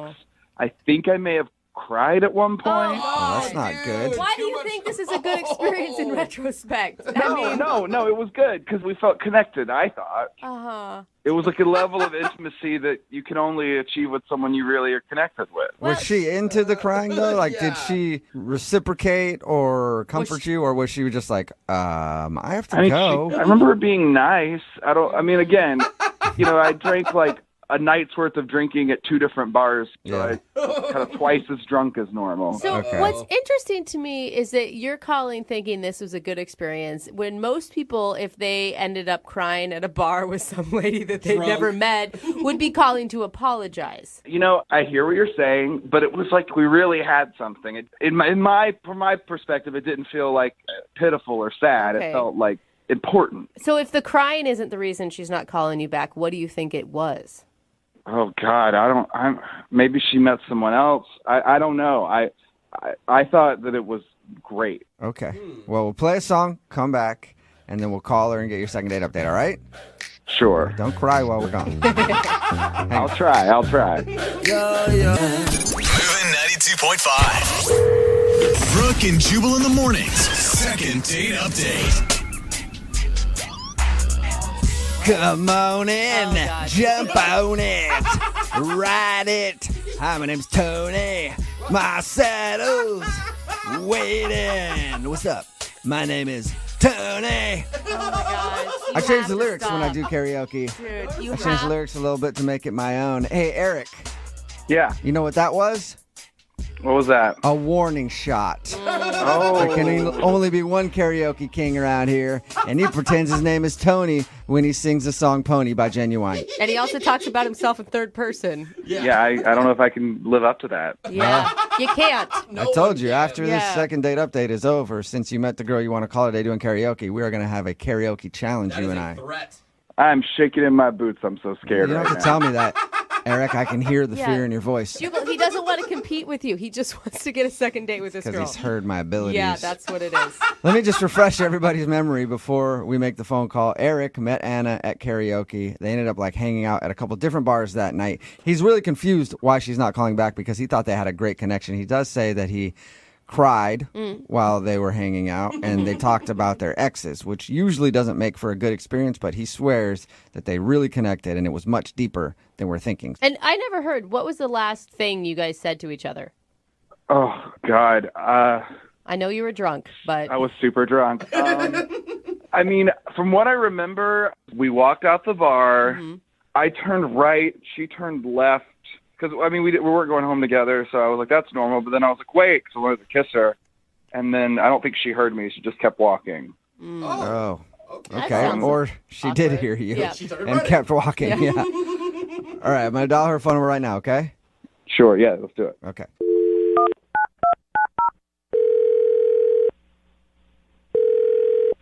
Hello? Hi, can I speak to Anna? This is Anna. Hey, Anna, this is Jubal from Brooke and Jubal in the morning. How are you? From the radio? Yes. Yeah. Are you familiar with the show at all? I've heard you guys once or twice. All right, awesome. That means clearly you were a big fan those 2 times that you listened. Or that once and then maybe the twice that you listened because you keep coming back for more. And that's awesome. You can tell. Anna, I'm calling you today because we actually got an email about you from one of our listeners. About me? Yeah. From who? Well, his name is Eric, and you guys met at karaoke the other night. Oh, really? Yes. He says he had a really fun time with you the other night and wants to know why you're not calling him back. Wait, so he couldn't get in touch with me, so he called you guys? Yeah. Well, according to him, he's tried to get in touch with you, but you won't call him back or text him back or anything. He seems to think that you guys connected on a whole nother level. I mean, at first, when I first met him, we connected and everything was great, but then it kind of went downhill from there. How did it go downhill? I don't know what he told you, but we kind of got into some personal stuff. And I don't know if I want to, blast all of his stuff on the radio. Well, a couple things. One, he is willing to have it blasted because he wanted to do this phone call. I mean, anybody that would call me out of the blue on the radio, I would dish all the dirt on him. And 2, he said that he was out on the date with you and he started crying, talking about something. We thought that was weird. And he said that he talked about exes, too. Yeah, and that's basically it. You guys drank a bunch that night. Yep, that's pretty much what it was. Was it the crying then? Like the crying turned you off? I mean, the crying was definitely a lot, but there was one other kind of big thing. Bigger than crying on the first date. Yeah, well, I mean, you guys, I don't know if I should be talking about this. Okay, well, like I said, when anybody does one of these second date updates, they know that their business could get put out on the air, so he's prepared for that to happen. He just really wants to know. Are you sure? I'm positive. We talked to him, and we said, you might hear something you don't like, and he's cool hearing it. And he's clueless. Like, he has no idea why you wouldn't be calling him back. Really? Oh, I didn't think he was that drunk. Okay. Well, so it was towards the end of the night. We both have had quite a few drinks. We took a shot. We took one final shot. And into the night, things get a little rough. And he's telling me all these stories, and then he just starts to cry. Oh, sweetheart isn't over his ex, is he? Absolutely not. Not even close. Yeah. It was this one particular girl he's talking about. I guess they were engaged. Ooh. Wow. Yeah, that's a big ex. Yeah. So I think they had just recently broken off the engagement. Yeah. So he's talking about her. He's crying about her. Uh-huh. And then he lets it slip that in order to help get over this girl, he recently bought a hooker. Whoa! Wait a minute. He told you he bought a hooker? Wow. Yeah, he just kind of dropped that bomb. That's a big bomb to drop. What did you say to that? I asked for the check. Okay. He was so drunk at that point, he might not have even noticed, really. Oh, my God. So, yeah, I mean, the crying is one thing, but then also going the extra mile to be like, and this is how I got over it. And hello, new man. Oh, my gosh. Yeah, I had to get out of there after that. Oh, my God. You know who probably wishes they could get out of here right now? Oh, yeah. Who? Eric, because he's actually on the other line listening and wants to talk to you. Are you serious? Yeah. Eric? Hey, Anna, how you doing? Listen, I was joking. Uh-huh. I really just, as you were sobbing into your drink, I really don't think you were joking. All right, look, I don't remember telling you this. I'm gonna be honest. Maybe I wasn't joking, but it needs to be destigmatized, and I think that's really the what we learned from this. No, Eric, that's not the route Is you're that going to what we're take on learning? this one. No, sex work, it's not a moral issue right now. It's a culture thing. Yeah. Maybe that's not a first date thing to admit. I don't think I did anything wrong. Eric, you told me in the first couple hours that you had recently slept with a prostitute. I thought we were connecting. I just felt comfortable with you. What? There are some things that you don't share with strangers, connection or not. Yeah. We just met. I was drunk. People say things when they're drunk. It doesn't mean that that's the way they are all the time. You're not buying prostitutes left and right, okay? It's just a one-off. It's not like you made a bad joke. You told her about a real-life situation where you hired a prostitute. Just one time. But here's the thing, Eric. Right now, you don't sound still even real regretful or embarrassed by the fact. I don't really know what to say. I'm sorry that I overshared. I'm not sorry about my private life choices. I'm sorry I made that your business. Eric. But you know what? Now you know me. Now you know who I am. You know all my secrets. And now you know if you go out with him and break up with him, he'll be all right. Well, no, I want you to come. I just want you to know, Anna, that I like you. I like you a lot, but I also want you to accept me for who I am. Hey, Wait, that's wait, so some wait. brutal honesty. Oh, come on, Anna. but buying a hooker is part of who you are? Is that what you're saying right now? It's a choice I made once. So, yeah, it's part of you. Officially, forever, you are a man who has enjoyed the company of a prostitute. And that's okay if you're not ashamed of it. Isn't a lot of sex transactional? Why is this the line, Anna? I mean, come on. Eric, all right. You're a very nice guy. I had a great time with you. But you're obviously not over your ex. You're trying to get over her by paying for sex. I don't know if I want to be a part of that. You don't have to be a part of it. Like that was the past. You just said that all sex was transactional to a point. Yeah. Well, isn't it? I mean, So if we continue to go out and I do eventually sleep with you, will you just consider me a transaction? Oh. Not you. Oh, right. You just backed yourself into a corner, Eric. Hey, Anna, would you like to go out with Eric one more time? We will pay for a second date. Eric, I think you need to take some time to work on yourself. Yeah. And then maybe we'll run into each other at karaoke again sometime down the line. Oh. How about I just give you a week and then you can call me? Give me like a week. Just a week. You need more than a week. I think you need a little more than a week. Yeah. Couple weeks. Come on, Anna. No, I said no. And if that upsets you, I know something you could do to make yourself feel better. Don't encourage it, There you Anna. go, Eric. That's not fair. Don't use that against me. Hiring a prostitute is one of Eric's best qualities, and don't turn his good qualities against him. Fine. All right. Are we done here? Eric, I don't know. Is time up? How long did we have? Brooke and Jubal in the morning. Text in at 78592 says, Eric almost had me until that last part. It's Brooke and Jubal in the morning talking about today's second date update. If you missed it, this dude Eric wanted to call Anna. They met over karaoke, and he wasn't sure why she wasn't calling back. Well, we got her on the phone and found out he was drinking a little bit, and he was kind of crying about his ex because they had just broken up. And then he revealed to her that he had hired the help of a professional to get over her. And by professional, I don't mean therapist. I mean a prostitute. Yeah. And he didn't really back down from that being a good idea. No, he owned it. Yeah. He was like, so what? I don't know. It's kind of a hard hump to cross. I don't for think I know what happens a lot. I don't think any girl can actually sleep with a guy knowing that he's been with. Well, would you be with a woman who slept with a hooker? Well, I Oh, yeah, yeah. I would. I don't have standards Absolutely. though. That's different. For sure. That's what I look for. It's like a deal breaker if you haven't. Text in 78592. That's the question.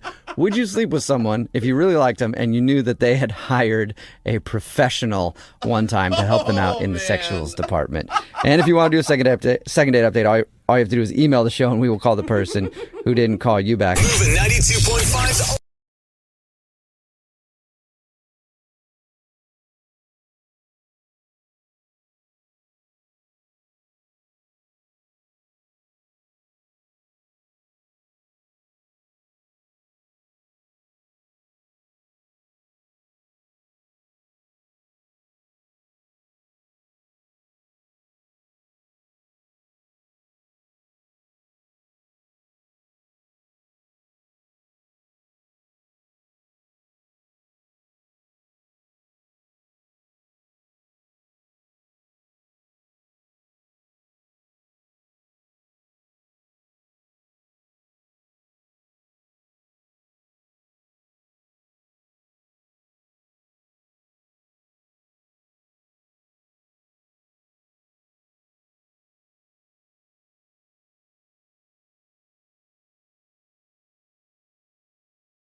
Are you single and feeling out of the loop? Put away that mouse and get out of the house. Join In the Loop, Seattle's brand new activities club just for singles. Go to intheloopsingles.com today.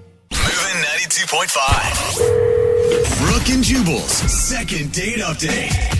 Whenever you see a guy out at a bar alone hitting on girls, it can go one of two ways. Either he's incredibly creepy and he's the guy at the bar that nobody wants to talk to, or he's very confident and it seems to work for him. I usually think the first is normally true. Definitely usually the first one. Okay. Well, Matt, who's on the phone for a second date update today, was the alone guy in a bar. Oh.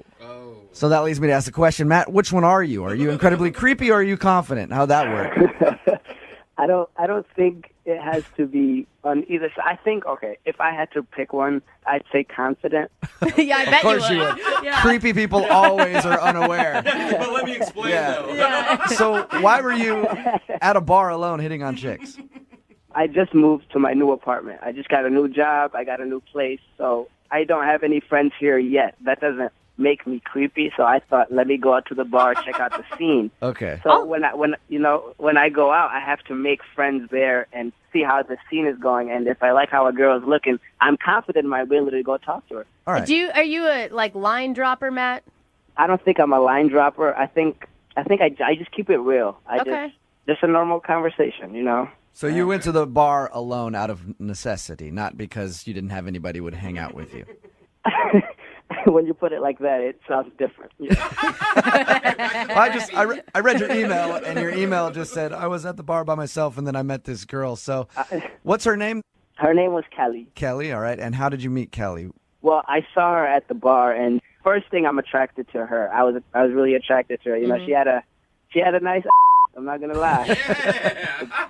It got my attention, so I went up to her. I introduced myself, and she was really liking me. We had a good deep convo. She seemed like a really down to earth girl, and eventually, you know, things happened, and she came back to my apartment. Wow, she came back with you that night. Whoa. Yeah, she came back with me that night, and you know, some stuff happened. How about that? I'll just leave it at that. Nice. Some stuff happened, and I've been trying to get in contact with her. So, you know, when she was leaving, I waited for her with the taxi and everything. Everything was going fine. I even gave her a good night kiss. I thought everything was perfect. Wait, she didn't spend the night? She just came over for a little while, some things happened, and then she left that night? Yeah, she left that night. I don't know whether it was my new apartment that scared her. Oh yeah, those are scary. Your new apartment that scared her? What do you have in your apartment? Because just boxes everywhere. I haven't really, you know, settled in yet and made it my home. Oh. You know what I mean? She thinks you're a squatter. Yeah. Or you're like, I haven't put away all my dungeon toys yet. You know, very scary stuff. No, it was just I have boxes everywhere, empty beer bottles on the floor because I don't have my garbage yet. So only thing that was up was my TV and the couch, and she noticed, you know, everything else was messy, and I didn't really clean much. All right, so it looks kind of like you're living in a crack den, sort of. No, not at all. Does it smell okay? It smells good. It smells fine, unless I adjusted to it. So what did she say when she left? Well, we were sitting on the couch and kissing, and all of a sudden she backed off and said she has to go to work early. And I didn't know where that came from because we were having such a good time, and I would have loved if she stayed. Was it late? It was late. It was about 2 a.m. Okay. Now. That's not too bad. I mean, if you haven't started doing the other stuff yet, you might be like, well, I don't want to be up until like 4 or 5 in the morning when I have to work the next day. That's true. I wish it got there. I mean, is there a chance that maybe she sobered up and realized, I don't know, you weren't as good looking as she thought in the bar, or it happens. Well, I don't like to think of myself as an ugly guy. I think of myself as handsome, so I hope that's not it. Yeah, and have you tried to get a hold of her since that night? Yeah, I texted her the next day, actually, just a regular, hey, what's up? And she has not responded to me. At all? At all. And what was the last thing that she said to you? The last thing she said to me was goodbye. Okay. Well, I was just wondering if she sounded like she wanted to see you again, or did it feel like, hey, this is kind of like fun that we met and then messed around, but I don't want to have anything to do with you? She gave me the vibe that she would actually talk to me again. That's what hurts. So what do you think it is then? I think it was my apartment. I think I should have cleaned up more. maybe that would have helped. Yeah, but if you just moved apartments, I mean, you'd think she would understand if there's boxes and stuff everywhere.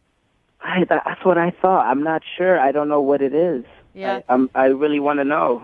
And why do you want to get a hold of her so bad? I mean, you see a relationship with this girl, or you just want to finish what you guys started?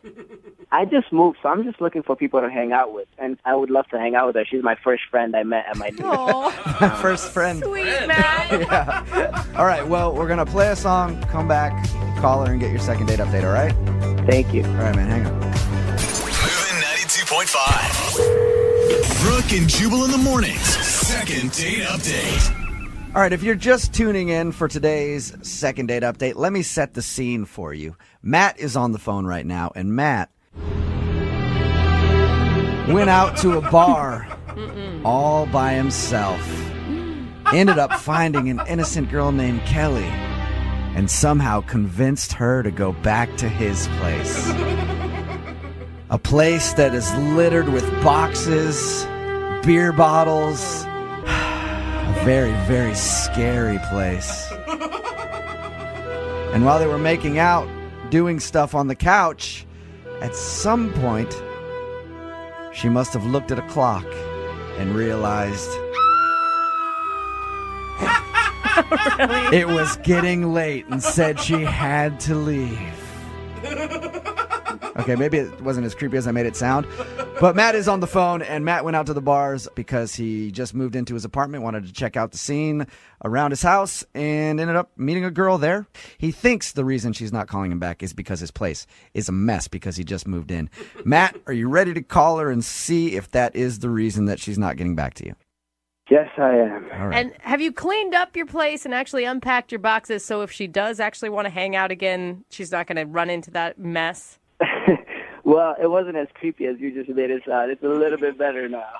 Okay, so you got it all cleaned up. Yeah. All right. For the most part, yeah. All right, well, I'm going to dial her phone number right now, get her on the phone, and see if we can find out why she isn't getting back to you, okay? Okay. All right, here we go.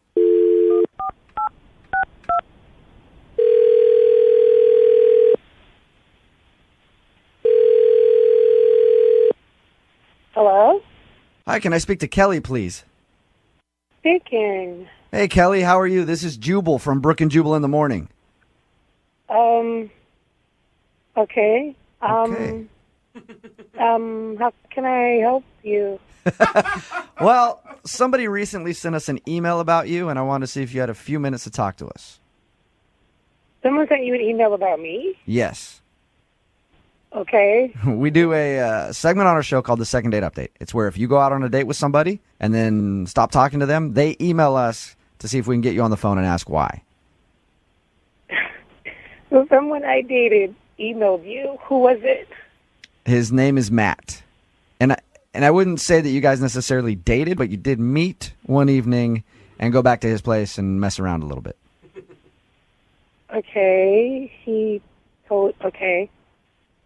Yeah, I met him. Yeah. Yep, we know that. We know. So we talked to Matt a little bit after we got his email, and he told us sort of how you guys met, but he's confused why you're not calling him back. He asked us to get you on the phone and find out. That way he knows if he did something wrong. So he asked you, or whatever. He reached out to find out. Yes. And as we tell everybody who does these things, they're fully prepared to hear anything that you have to say. Really? I'll tell you what he thinks it is, okay? And then you can tell me if I'm right or wrong. He thinks it's because his place wasn't ready, like, and he had boxes everywhere, and he said that he didn't have his trash set up, so there was beer cans, and so he feels like you might have thought his place was gross. I mean, well, he did look like kind of extra homeless in there. Like, So is that it? I mean, no. I mean, I understand he was moving, but I mean, it was dirty. I get it. Okay. But, no. It sounds like everything was fine, and you guys had chemistry and liked each other. I mean, we did up until a certain point. What are you laughing at? What are you laughing at? It sounds like you think something is funny. I have to know. Oh my God. Okay. Okay, here we go. Yeah, I'm excited to hear this. So we're there at his place, kind of having a little, make-out situation happening, and he just stops, like abruptly just stops. And I'm looking because I'm trying to figure out, like, what happened. Did something fall? Or, I mean, what's wrong? And he says, hold on, I want to make it all nice for you. Huh? And I'm totally confused because I'm like, what, is he going to go make up a bed somewhere? Mm-hmm. No, this guy says, I want to make it all nice for you, and starts pointing down. What? What is... Like he wants to put a bow on it? I was like, it was just so weird. And so he just hops up and, like, jogs into the bathroom. And I'm sitting there waiting, like, so I hear clippers and stuff. He's manscaping. All right. Oh, my gosh. So he stopped your makeout session to get up and go trim his area. The edges. Yeah. I guess so. He didn't come out with a new haircut, so I guess so.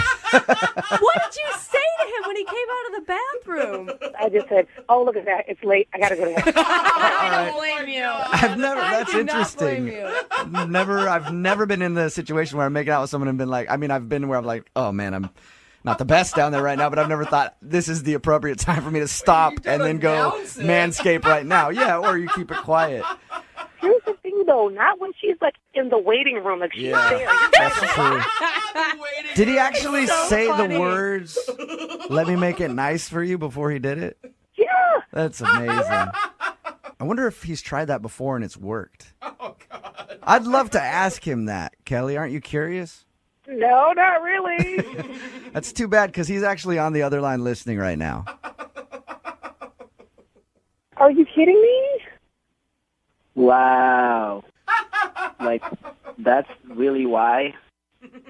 I'm sorry. I mean, but that was really weird. I mean, who says that? It's not that weird. What's wrong with me making sure I'm good for you? I'm looking out for you. I did it for you. Well, not when I'm standing there ready to go. I just figured you would appreciate that. I mean, do you like it messy? In the future, when you're making out with a girl, don't stop her to go get your manscape on. I normally take care of it, but I've been so busy with moving. I hate that when I'm busy with other things and then don't have time to manscape. Why not just tough it out at that point and go, all right, this girl, we're going to do stuff. It's not the best right now, but just go ahead and power through. Jubal, if that's how you think, you obviously don't get many girls. No, maybe you're right. I just am all, hey, if you stay ready, you ain't got to get ready.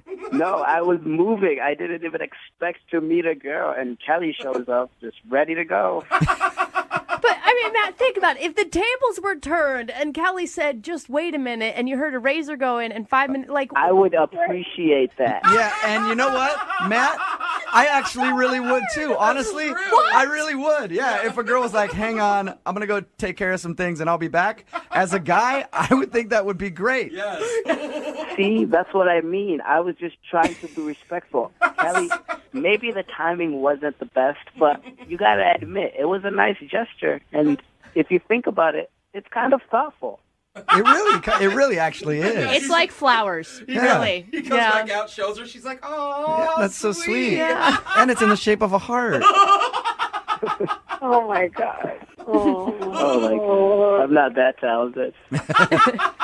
I mean, you guys wanted me to be honest. Yeah, so no. I just figured I would tell you what happened. Thank you very much for being honest. It's an amazing story. I would like to ask if you will go on a second date with Matt, though. I will pay for it. He'll be ready. Yeah, trust me. Matt, before you go on a date with Kelly, would you be manscaped before, right, if you knew it was a date? Everything is done. I manscaped and my apartment is clean. Oh, my God. There you go, Kelly. You heard that. He's all ready to go. His apartment is clean. Everything is clean. Oh, gross. Oh, my God. I can't even believe I'm about to say this, but okay. You'll do it? You'll go out with him again. I will give him one more chance. Honestly, I'm excited. I think we have Hey, we've already had too much information here, Matt. I don't need to know all that, okay? Brooke and Jubal in the morning. I wasn't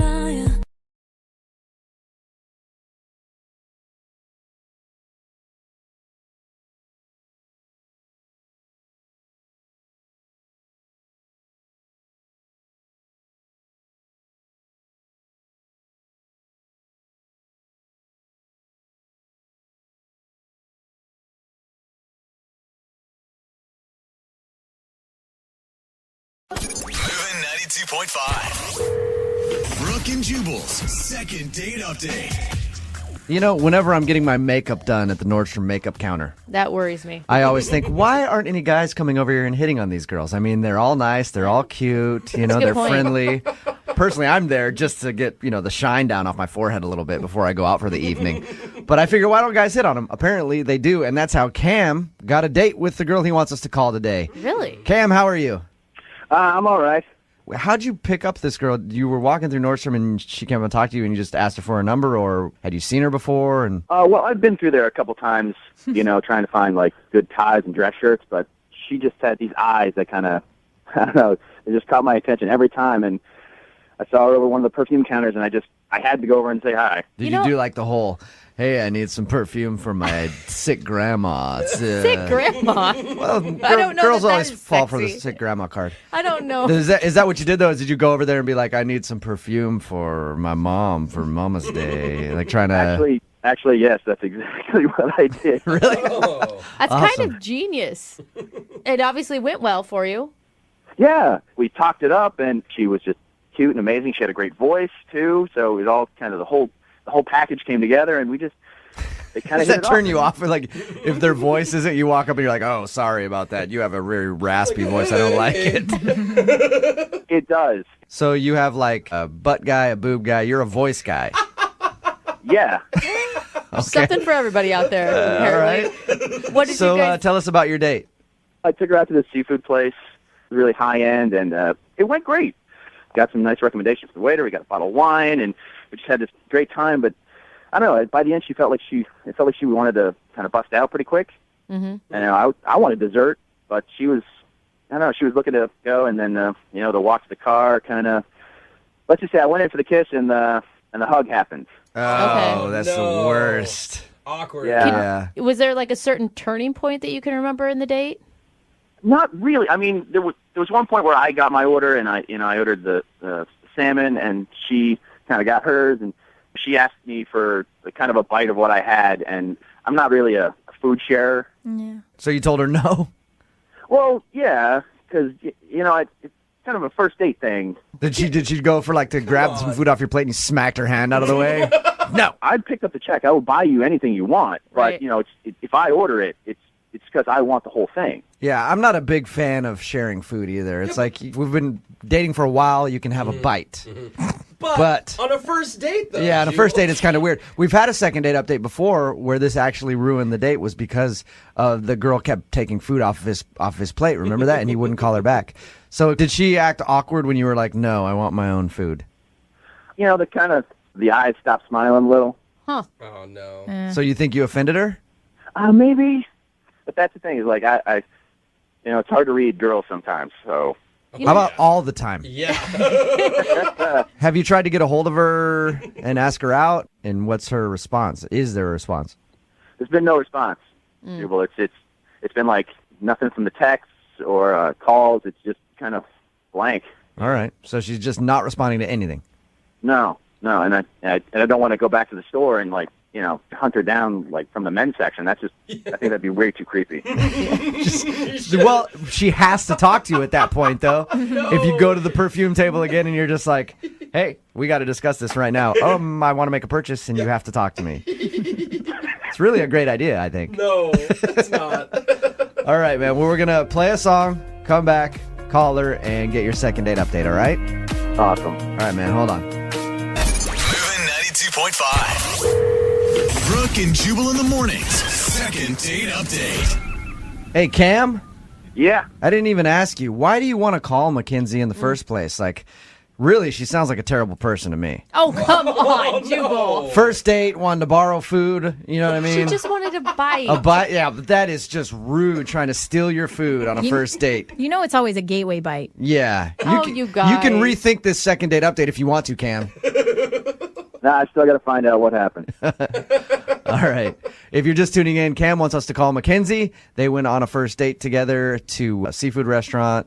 He ordered some salmon. She asked to have a bite of it, and he told her no. And that's where he thinks the date went south because she kind of like tightened up after that and maybe thought it was rude that he wouldn't allow her to have a bite of his food. He went in for the kiss at the end of the evening. got a hug instead. Ouch. And has heard nothing from her since the date. Now, Cam, if she's that mad over a bite of food, do you want to go out with her again? Yeah, depending upon what the food is, I'm open to it.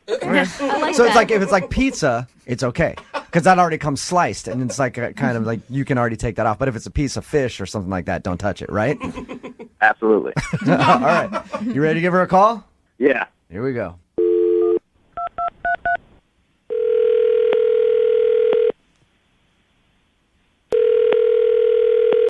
Hello? Hi, can I speak to Mackenzie? This is she. Hey, Mackenzie, how are you? This is Jubal from Brooke and Jubal in the Morning on Moving 92.5. Okay.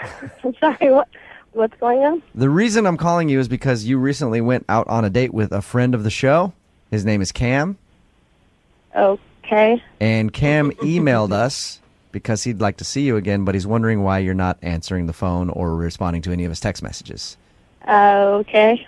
So we figured, why not call her and see if she'll tell us if Cam did something wrong on your date. I mean, I don't really want to see him again. Was it because he wouldn't let you have some of his food? He told us about how you wanted to share like a bite of his food that he got, and he said no, and that's where he felt like the date went wrong. I mean, that was really weird. Like, I've never had anyone like deny someone a bite of their food before, but it wasn't. Did you just not like him? I mean, he's just not like a guy I would want to see again. Did you feel that way from the very beginning of the date, or did something happen throughout it to change your mind? I mean, he was nice enough for most of it. Yeah. It's okay, Mackenzie. This is a safe place. You can tell us what happened. This is so weird. He got a text in the middle of dinner that kind of ended it. He got a text in the middle of dinner? Yeah. Are you saying like he checked his... I mean, that's rude, especially if you're on a first date to check your phone. No, I mean, I check my phone on dates. It was just, he's got a text and he started laughing really hard. And then I asked what he was laughing about. And he showed me his phone, and it was just like a picture of a car with the windshield had, I guess, like Hershey syrup, it looked like, all over it. Oh, okay. Yeah. And like someone had like written on it like stupid. Whoa. Okay. Whoa. And I was like, why is that funny? And he said that it was his ex-girlfriend's car. Oh, psycho.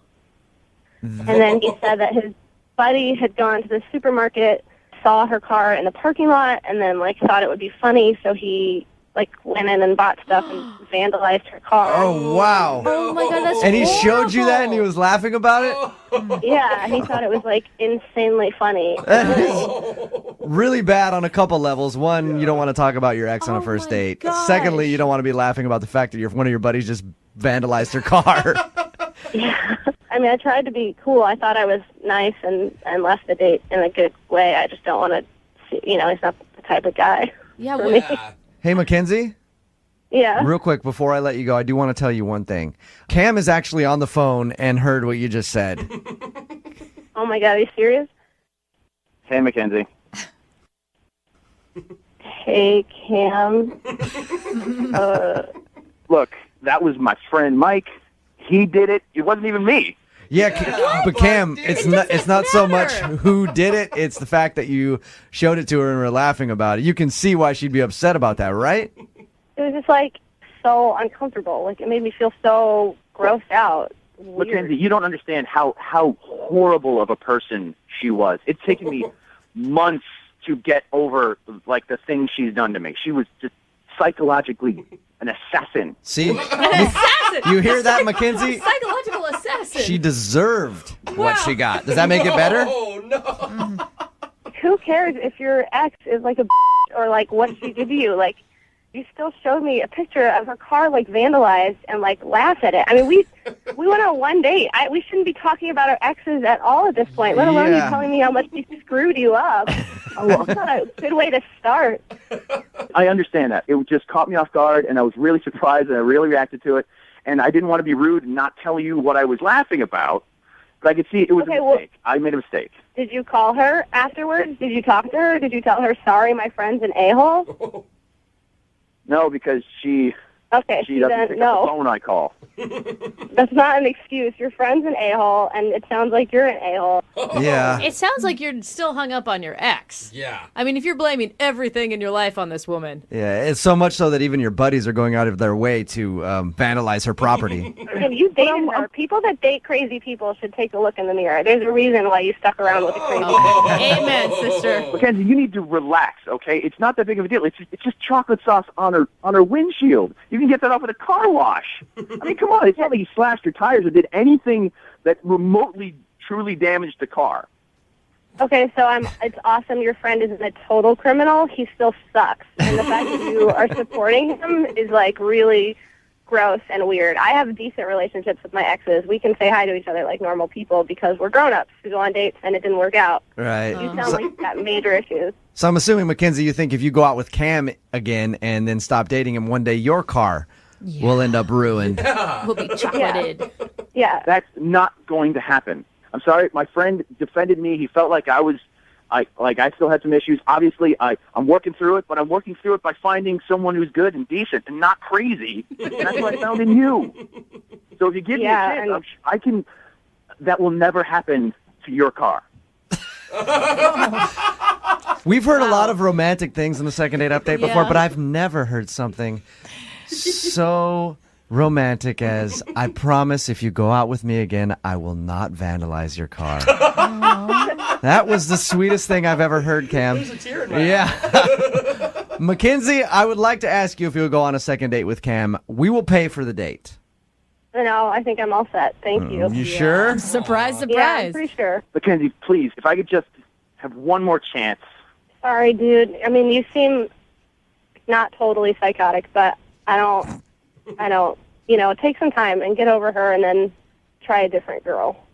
Don't even call me. Wow. Wow. All right, Mackenzie. Well, thank you for your time. Appreciate it. Sure. Cam, Yeah. you really still don't see what you did as wrong. The only thing I think I did wrong there was I shouldn't have shown her the picture. I should have just laughed or kept it myself. Or you know what? Just kept my phone in my pocket. Yep, you're right. I don't necessarily have a problem with what you did. It's the fact that you showed it to her. Yeah, hide your douchebag there. Brooke and Jubal in the morning.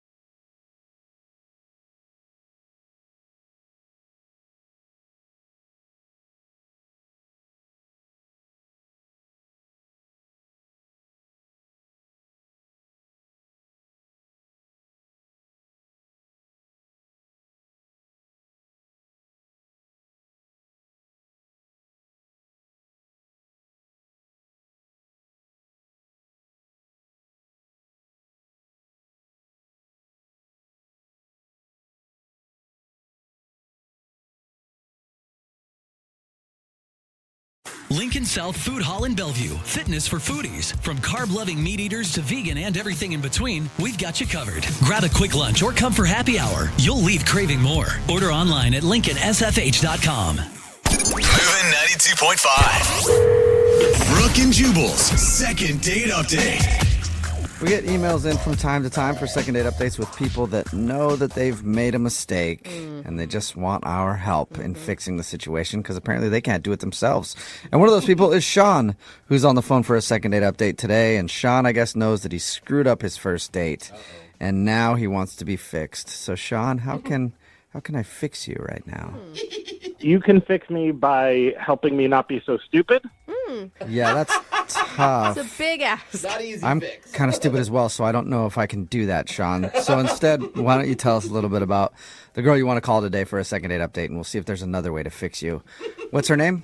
Her name is Teresa. Teresa, all right. And where did you meet Teresa? We met just randomly at a bar. Okay. We were out with our own friends, and we were sitting near each other. We started talking, really hit it off. I got her number. I asked her out. She seemed genuinely excited to go on a date with this person she just met. So I mean, you had a lot of hope for your guys' first date, or maybe high expectations. as high as you can right. when you're going on a first date. Right. But like, I was pretty excited. Right. And you say that you screwed everything up. Yeah. I want to hear about that in a second, but how was the date overall? It was okay. So I picked her up, and she said she was just really in the mood for Chinese food, and there was a restaurant near her place. And I said, yeah, that's awesome. We were both really hungry, so we ordered a bunch of food. And I swear it was like not even 5 minutes, and they started bringing out the food. So we barely even had a chance to, like, have a real conversation. Because, you know, once the food comes, like, half of your conversation is about the food. And before we knew it, we were done with dinner. So it was just quick. Yeah, and I just expected it to go longer than that. And so I didn't really have, like, a backup plan. Yeah. So, you know, I asked her if she needed to go home right away, if she wanted to keep hanging out. And I said, this might sound weird, but my grandparents live real nearby. They've been bugging me to come visit them. What? It was still early. I said, would it be weird if you came with me to, like, hang out with my grandparents? And she was actually, like, so cool with it. She said she loves hanging out with old people. But this is the part where it gets, like, not good and where I screwed up. Okay. Yeah, so we're walking up to my grandparents' front door, and, like, I'm about to ring the doorbell, and I'm like, hey, just, like, heads up, they might think that you're my serious girlfriend, so just, like, don't be mad. Just, like, help me out. And then before I could even explain, my grandma opened the door. So did you tell them that she was your girlfriend, or you told them that you had a girlfriend and then you showed up? Oh, yeah, no. It's like a month before this. They had just been on my case about being single and, you know, they want grandkids. And I said, oh, yeah, I'm dating somebody. She's really awesome. Oh, okay. Hey, wait, hold up, Sean. Was this whole thing planned just so that you could prove No. Honestly, it really wasn't.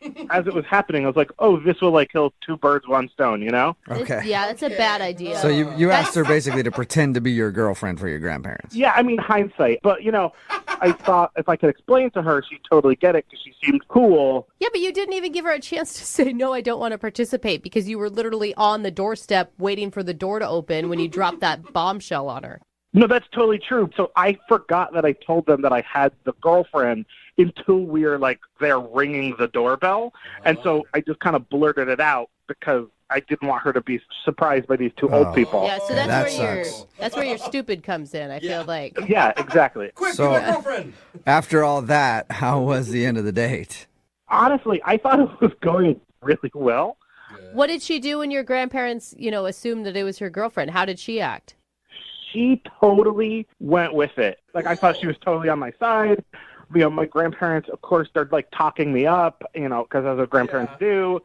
For, like, over an hour, we just had, like, a really nice time. She actually seemed to really enjoy hanging out with my grandparents. And like I said, she didn't blow my cover, so I assumed that I was golden. So that's why you thought it was going well. Yeah. Okay. All right. So how did it end with her? So bad. Oh, really? Oh, so bad. Yeah, so bad. What happened that was so bad? The door closed behind us, and I went to, like, hold her hand, and she said, don't touch me, don't talk to me, just take me home. Whoa. Okay, so you really read that situation wrong, that she was enjoying herself at your grandparents'. Yeah, she was definitely acting the part, so I thought that she was, like, actually having a good time and into it, but she was not. But she was just being nice in the moment, and then Yeah. afterwards it was obvious that she was Well, pissed. but- Have you talked to her since then? No, I tried to talk to her on the ride back to her place. I tried to explain to her, like, why I did what I did. She refused to talk to me, got out of the car, slammed the door. And, I mean, that was like a month ago, and she won't return my calls. I've been texting her, apologizing, like, everything that I can do to get her to just talk to me again. Okay. Like I said, it's like I realized I was stupid, but I was not trying to be, like, deceitful. Okay, Yeah, so it you looked basically really bad. you need our help to give you an opportunity to really explain yourself and apologize. Absolutely. Okay. All right. We'll do that. We'll play a song and then come back and call her and get your second date update. Okay. Okay. All right. Hang on. Moving 92.5. Brooke and Jubal in the mornings. Second date update. Right in the middle of today's second date update, and if you're just joining us, I think we might have found somebody who's a worse grandson than I am. And my grandpa died a few weeks ago, and I didn't even know. So that shows how bad of a grandson I am. But Sean is giving me a run for my money. If you're just joining us, Sean went out with a girl named Teresa, and he said they had a great time and everything else, but Dinner went really fast, so he decided to stop by his grandparents' house because it was in the neighborhood. And then, while he was at the door, he remembered that he had told his grandparents a lie and said that he had a serious girlfriend, and then asked Teresa to play the role of his girlfriend, which she did.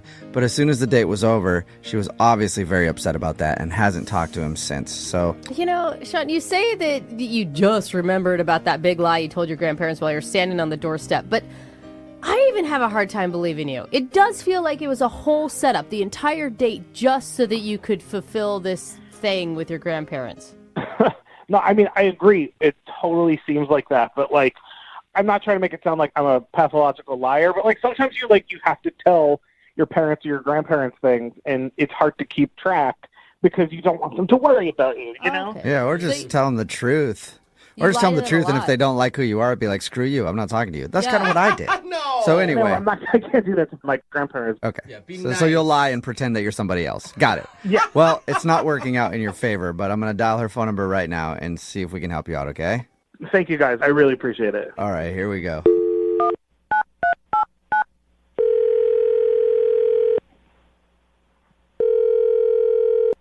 Hello, Hi, can I speak to Teresa, please? it's Teresa. Teresa, how are you? This is Jubal from Brooke and Jubal in the Morning. Who? Jubal from Brooke and Jubal in the Morning. It's a radio show. I'm guessing by the who you haven't listened to it. No, I'm not familiar with it. I'm sorry, why are you calling me? I'm calling you because we do a segment on our show. It's called the Second Date Update. And what that is where if you go out on a date with somebody and then end up not calling them back after, they can email us to get you on the phone and ask what happened. So you went out on a date with a dude named Sean recently who listens to our show. Oh, God. He emailed you? Yes, Sean emailed and told us all about your date. Even the fact that he asked you to pretend to be his girlfriend for his grandparents. Oh, he told you that? Yes, Okay. he did. He admitted it, and he admits that that was a big failure, and he knows that that's why you're not talking to him, and he was hoping that he could maybe explain himself a little bit more. I don't know that I want to talk to him. I mean, he's a pretty dishonest guy, obviously, if you know the story, so I don't really know what there is to talk about. He did. Well, it wasn't an accident, but An he accident? did. Yeah, that's What's kind what of. he said? No, I mean, he said that you went along with the story and pretended to be his girlfriend while you were at the grandparents, and then as soon as you left, you went just cold on him. Yeah, that's pretty accurate. I mean, I don't know what else someone would expect if they're going to do something like that. I mean, Why did you go along with it if you? I was under the impression when we left the restaurant that we were just going to pop in and say hi to them really quick. And he dropped this bombshell on me about this lie that he's told him. And the minute we're at the doors, it's a super awkward situation. What am I supposed to do? Yeah. Are you going to blow him up right there in front of his grandparents, and now it's even more awkward than just suffering through it? By nature, I'm a really honest person. So, I mean, it was one of the worst things about it to me was just the ease with which he lied to these people who love him. And not only that he could do it, that he wanted someone he just met to participate in that lie with no account for my feelings. Yeah. Yeah, that's a pretty heavy observation that you just made right there. So, I mean, I just didn't have a good sense about him as a person at all. As soon as that happened, I was like, Right. that's terrible. He admits that he screwed up, and he knows that that's why you don't want to talk to him again, but he was hoping that, we could get you on the phone and maybe explain things a little better. I don't know that that's necessary. I mean, it was a really frustrating date, and it was disappointing, but I got to tell you, it's actually, in the end, it was one of the best things that's happened to me in a long time. I'm actually not sorry that it happened because a really good thing has come out of it. So You decided to just stop dating in general because everybody lies? She's like, I'm a monk now. Yeah, so you've given up dating. No, actually, what happened is, after it went down, I felt guilty about it for days. And I knew when I was sitting there with these two just lovely people that he's introducing me to that I'm not being myself. I'm looking them in the eye and lying to them and making something up, and it weighed on me. It weighed on my conscience. So I went back to his grandparents' house a few days later, and I told them, what happened? Of course. Oh, you told him all. You told him that you were pretending to be his girlfriend. I did. I came totally clean, and I was like, listen, if you're upset with me, I completely understand, but it bothered me to know that these two people with such generous hearts who welcomed me in, that I was basically... How do you know that they have such generous hearts and everything else? I mean, their grandson is a liar. And, tends to run in the family. Yeah, who do you think? So maybe they're just as big of a liar, Age doesn't have anything to do with the truth. No, No. You know what? I don't know why that particular apple fell so far from the tree, but I have to tell you, like, they were so kind and understanding. They let me hang out. We chatted for hours. They've got this beautiful love story. They met in Europe when they were like 15 and escaped the war. I mean, these are people who have they get what's important in life. They get love and trust. You know more about his grandparents than he knows about his grandparents. I actually, I don't have grandparents of my own, so I've kind of adopted them. I mean, that's something I'd always wanted in my life, and so I've been visiting them like every 3 or 4 days. No Oh my gosh, way. you've been there a lot. You're hanging out with his grandparents? That's so cute. That's weird, though. You guys, if you met them, you would completely understand why. And I told them I wasn't with him, and they were like, don't worry, he doesn't visit us that much anyway. This is even better. You know, I'd be very interested to hear that, Teresa. Who? Well, Sean, of course. Yeah. Don't you think? Good luck. I mean, no, I'm not talking to him, so Well, it doesn't matter. You kind of just told him, though, because he is actually on the other line listening and wants to talk to you. I bet he wants his grandparents back. What? Sean, you still there? Yes, I'm here. Are you kidding me? No, I'm not kidding you. They've told me like how little they've seen and heard from you, and you lie to them. You're a First of crappy all, grandson. I don't know what else to tell you. Oh my God. Teresa, that's not true. Not including Christmas. I've seen them at least like 2 or 3 times this year. Wow. That doesn't include Christmas. I've seen them 4 times this week, you tool. Oh, dang. That's I'm more weird. of a granddaughter to them than you are a grandson. Like, I mean, you lied to them. They said to me, they're like, yeah, we don't trust him. He's lied to us about things before, like your grades and stuff when you were in college, and then they found out later about things. They're on to you. You need to stop talking. I need to get a word in here, please. So you can tell me more lies? You want me to be quiet so you can lie? Oh, my God. Just, shut up for a second. Because, first of all, I can't believe you're seeing my grandparents behind my back. That is messed up. Like, what? Sean, have you not talked to your grandparents since you guys went on that date? No, I haven't, but I don't think that matters. I will talk to them Oh, my now. God. It's been a month. You don't tell me when I talk to my grandparents or I visit them. I am a grown man. I'll do it when I want to do it. You guys You know what? Your grandparents want you to grow up and settle down. Like they said to me, they hope. I mean, you're not going to settle down with me. They think I'm too good for you. Okay, so that's not going to happen. But they want you to meet someone nice. But they're like, he does need to meet someone at his maturity level. My maturity level. Okay, I'll get right on that. Sean, I mean, it sounds like they had already found out that you lied to him in the past. It doesn't sound like that was really news to them. I feel like you thought you were getting away with stuff that you weren't. What, are you guys on her side now, too? Everyone tells their grandparents little white lies. What? It makes them happy. I don't want them to worry about me. You're not making them happy. You're disappointing them all the time. That is not true. You know what? I forbid you from seeing them. I forbid it. To see them, they're my friends, and you can't tell me who to be friends with, and you can't tell them who to be friends with, okay? That is up to Mort and Nancy, who they want to hang out with. Mort and Nancy. Oh, sweeter Mort and Nancy. Don't you dare call Nana and Pop Up by their first names. You are not their friend. You know what? You better watch that will, okay? Because let's see who's going to inherit it. Man, Sean, it sounds like you made a big mistake trying to get Teresa to play this game. She's taking over your family, actually. Have you, brainwashed them? Are you, just taking advantage of 2 poor little old people who escaped the war? I mean, I swear. It sounds to me like you're just taking advantage of 2 old people for your own personal fulfillment. Whoa. That's yeah, well, it's pretty up. Emotionally fulfilling to them. They like being visited, okay? They like when people come and treat them like their family and that they matter and they're not just like people who should be put out to pasture because they're old and you're not interested. Wow. Sean, I don't know if you want to argue with her anymore. Yeah, she's intense. She's winning. Teresa, would you like to go out with Sean again on a second date? We'll pay for it. I mean, I don't even know if Sean wants to go out at this point, but I don't know of a way to wrap it up. Teresa, would you like to go out with Sean? I would love it if you would pay Sean to take his grandparents out for a nice dinner somewhere. That's a really nice thought. I would love that. Because that would mean a lot to them. Hey, Sean. Oh, Sean. What? What do you want? I like Teresa's idea, but instead, I'm going to pay for Teresa to go out with your grandparents because I think she's more important to them at this point. Sean? Are you kidding me? No, I'm not. Congratulations, Teresa. I would be delighted, and Mort and Nancy would be delighted.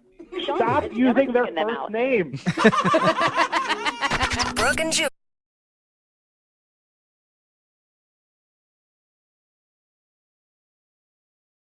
Have you ever been out on a hot date and done something totally innocent, but to the other person, it looked really bad? Like I know as a guy, if you're ever over at a girl's place trying to hook up, and you like hop into the bathroom to bust out some push-ups real quick to make your chest seem bigger. Is that really something that you do? Oh yeah. You want to get that swell on to seem a little bit bigger than you are, but through the door, all she can hear is a bunch of grunting. Yeah. And then you come out all sweaty, and it's like, oh, you thought I would. Oh no, that's not what I was doing. You don't hook up very much, do you, Jeffrey? I had a rough go. Early on there. Well, one of our listeners apparently got himself into a situation that was totally legitimate, but it may have looked really, really bad. Oh, no. His name is TJ. TJ, we'll get to your embarrassing moment in just a second, but first, tell us about the girl you want to call today. What's her name? Hey, guys. So her name is Alicia. Okay. Jolly TJ. Where'd you meet Alicia? I met her on that app, Plenty of Fish. All right. Oh. Okay. I mean, we say it like that. Why did you choose Plenty of Fish, TJ? Can you tell us? That is a good question. Yeah. I feel like Tinder and some of those other apps are more like hookup apps, and I'm at a place where I'm looking to meet somebody to have a relationship with. Yeah, that's interesting. Not what I think of Plenty of Fish. I didn't know Fish had enough money to make an app. That's amazing. Well, when there's plenty of them, they put all their little coins together. They just, pooled it. We're just saying that because Plenty of Fish is kind of known in the dating world as like the very bottom end of the app, if that makes sense. That's actually not what I've heard, and I kind of feel that Tinder's kind of the bottom of the barrel. Okay. So If you like it, that's all that matters. Yeah, and you got a hot date, it sounds like, out of it, right, TJ? yeah, it was actually very interesting. She had a link in her bio to this YouTube video, and it was like her dancing at a wedding, and she had so much energy, and it was horrible. It was horrible dancing, but oh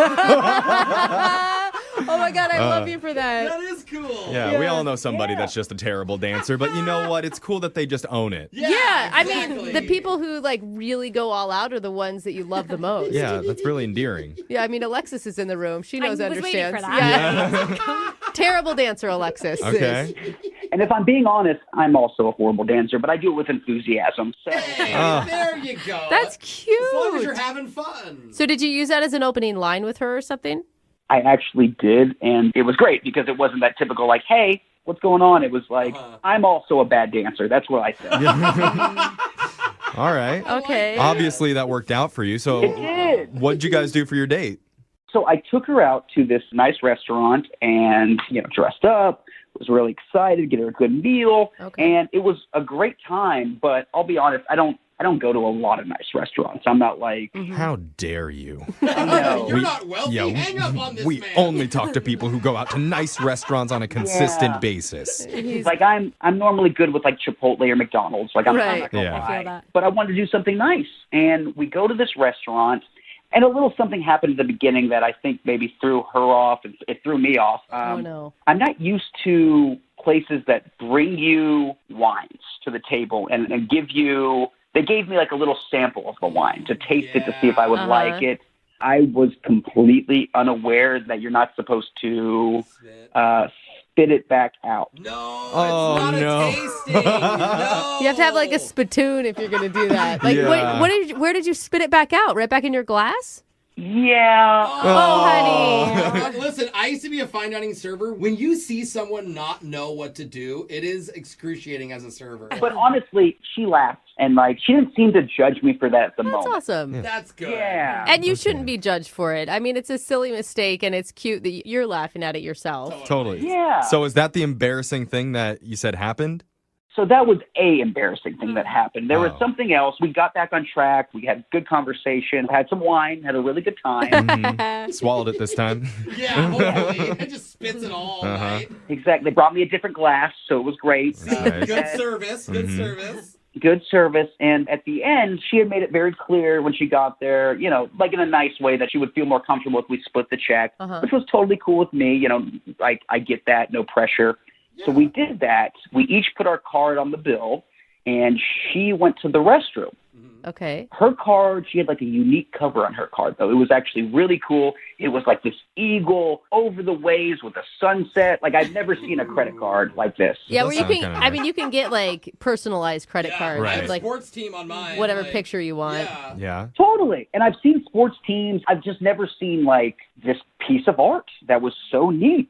Okay. So I took a picture of it because I wanted to like keep this piece of art. It was so cool. Oh. And right as I was taking the picture of it, she came back to the table. Oh.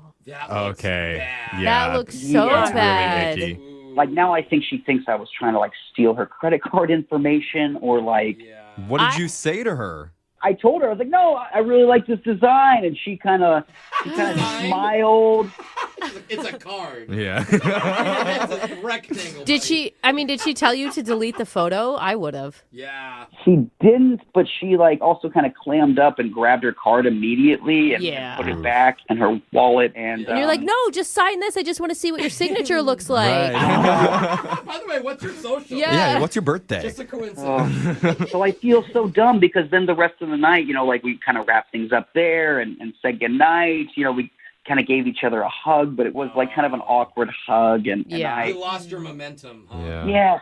And it was going so well, guys, despite the wine mix-up. It was going so well. So I just, I feel dumb, guys, and I just don't know how to talk to her and get her back because she Right. ghosted me. So I mean, you do come across for sure as a credit card thief. Yeah. Sketchy. Yeah. Just to be blunt. I hope not, but I can understand like why she would have thought that.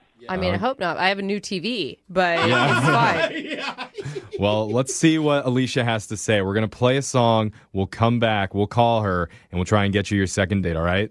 Thanks, guys. I appreciate it. All right. Well, if you're single, trying to find love, you can treat every date like a learning experience. Okay, yeah. That's nice. You kind of figure out what to do and what not to do in the dating world. Yeah. And one of our listeners, TJ, definitely learned a lot of things you shouldn't do when he went out with a woman named Alicia.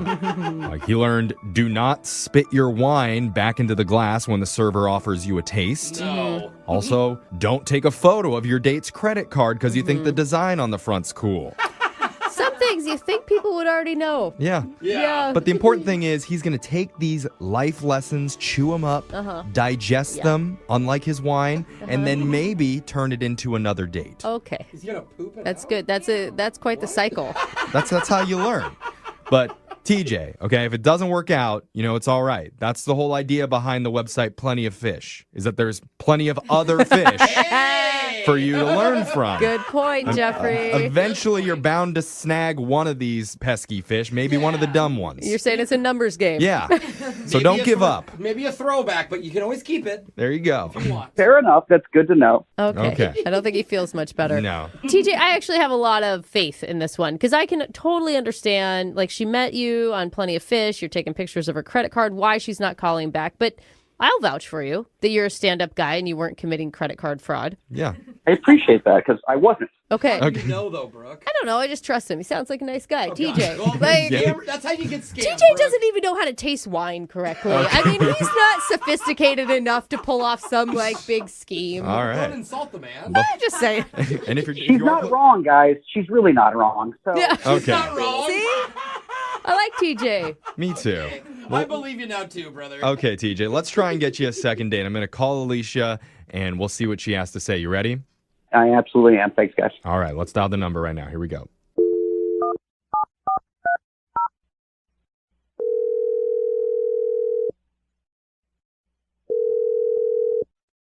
Hello, Hi, can I speak to Alicia, please? this is Shay. Hi, Alicia. My name's Jeffrey from the radio show Brooke and Jeffrey in the Morning. How'd you get this number? We're just going through the phone book, dialing everybody's numbers, saying what's up. There's no phone book listing of cell phone numbers. We're really bored. Oh, well, you have to pay for it. Yeah. The real reason I'm calling is we're doing something called a second date. Have you ever heard of that before? I've heard people talk about it, but I didn't know it was a real thing. Yep, it's real, and now you're on one. So, Congrats. how about that? Are you serious? This is hilarious. Yeah, Am I on air right now? yeah, that's right. Is that cool with you, Alicia? I mean, I guess. sure. All right, I'll take that. Yeah, It's that works. great. That's an affirmative. So the reason why we're calling you is because a guy emailed us hoping to get a hold of you. His name is TJ. Oh. Oh, no. Aw, you were all happy. Not the fish you were hoping for. Not really. I mean, Oh, no. he called you guys. Yeah. I mean, he told us all about your day and we spoke with him a little bit. He sounds like a really nice guy. I mean, he's all right.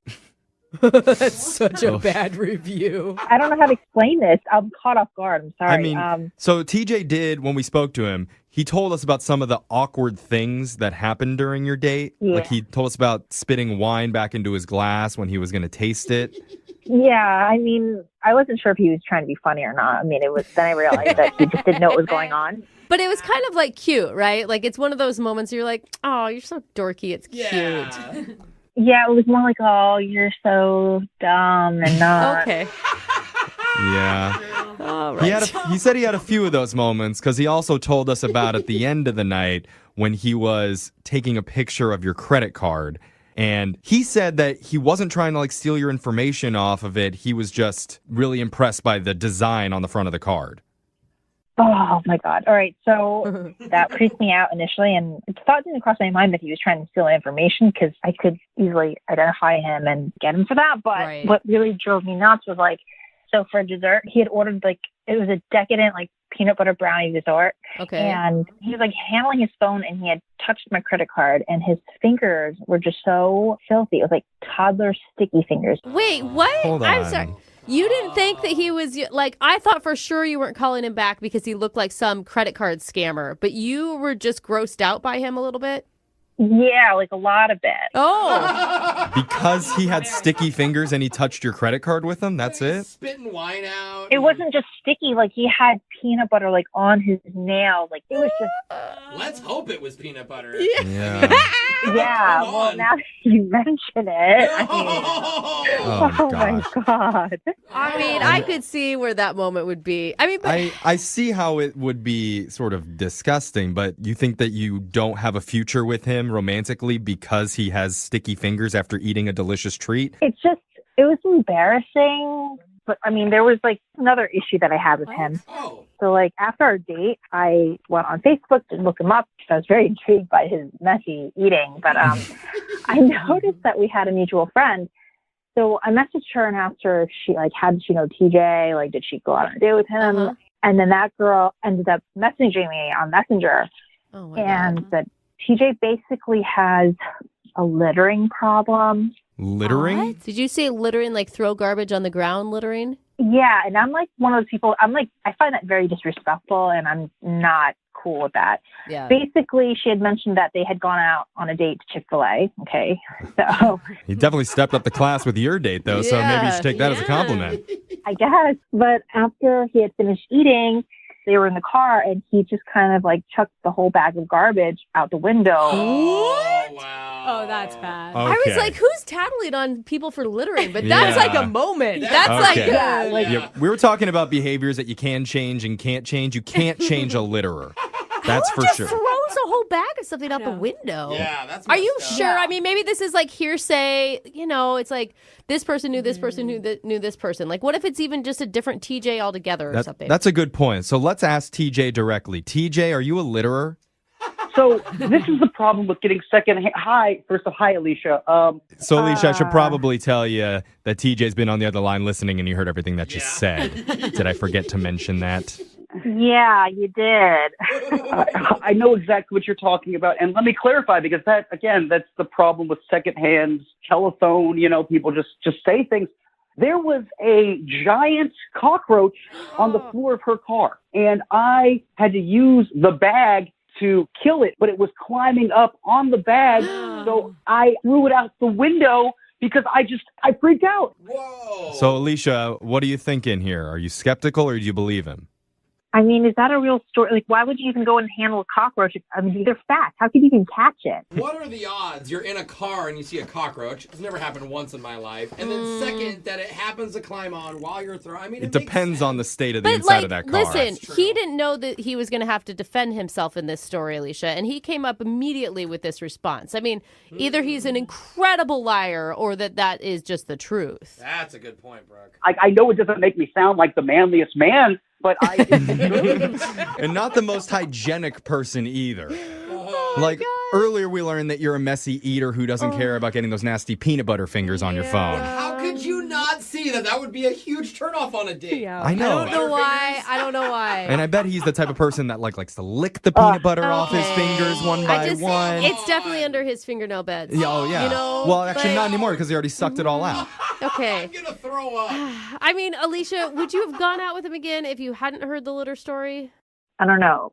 I feel like maybe you need to go to finishing school or something. Finishing school? TJ, I don't think Alicia is trying to be mean. She's just trying to help you out so you don't do this again in the future.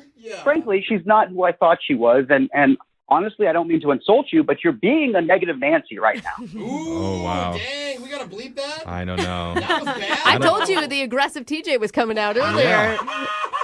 He means business. Honestly, I think you're being quite judgmental, and I thought we had a nice time. And if you're this nitpicky and judgmental, I don't know if I want a second date. Oh, look at TJ laying down the law. Tables have turned. Is he a little more attractive when he does that, or are you rolling your eyes right now? I mean, I'm fine with that choice. That makes it easier for me to say no. Oh. Well, no, you guys can't do that because I have to ask you if you guys would like to go out on another date first, and we'll pay for it. I think I'm going to have to pass, you guys. I'm sorry.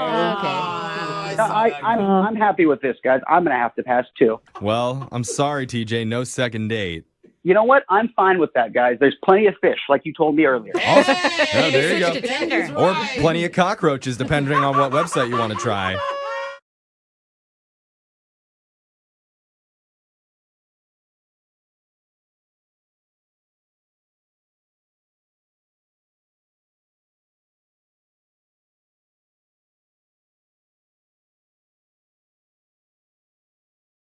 Moving 92.5. Second date update. We got an email from one of our listeners named Michelle. She says her date was going pretty normal until it ended extremely weird. And now she doesn't know what to think. She didn't get into specifically what was weird about the ending, but I'm assuming probably towards the end of the night, the conversation went to the Mount Owen Moa. What? What'd you just say? That's a big flightless bird that once roamed New Zealand. Yeah. At least that's where my mind goes when I'm on a weird date. The Mount Owen Moa. Is that what happened, Michelle? Talking about birds? No, not birds exactly, but Oh. Jeffrey is like so obsessed with birds. He's You into are birding, now. like everything. Not about... just any bird. It's I'm the just Mount saying, Owen Moa. It's just all awkward. You gotta So give it let's its get due over credit. it. Okay. Sorry, Michelle, but we all learned something just now, so that's good. Was your date weirder an ending than that was?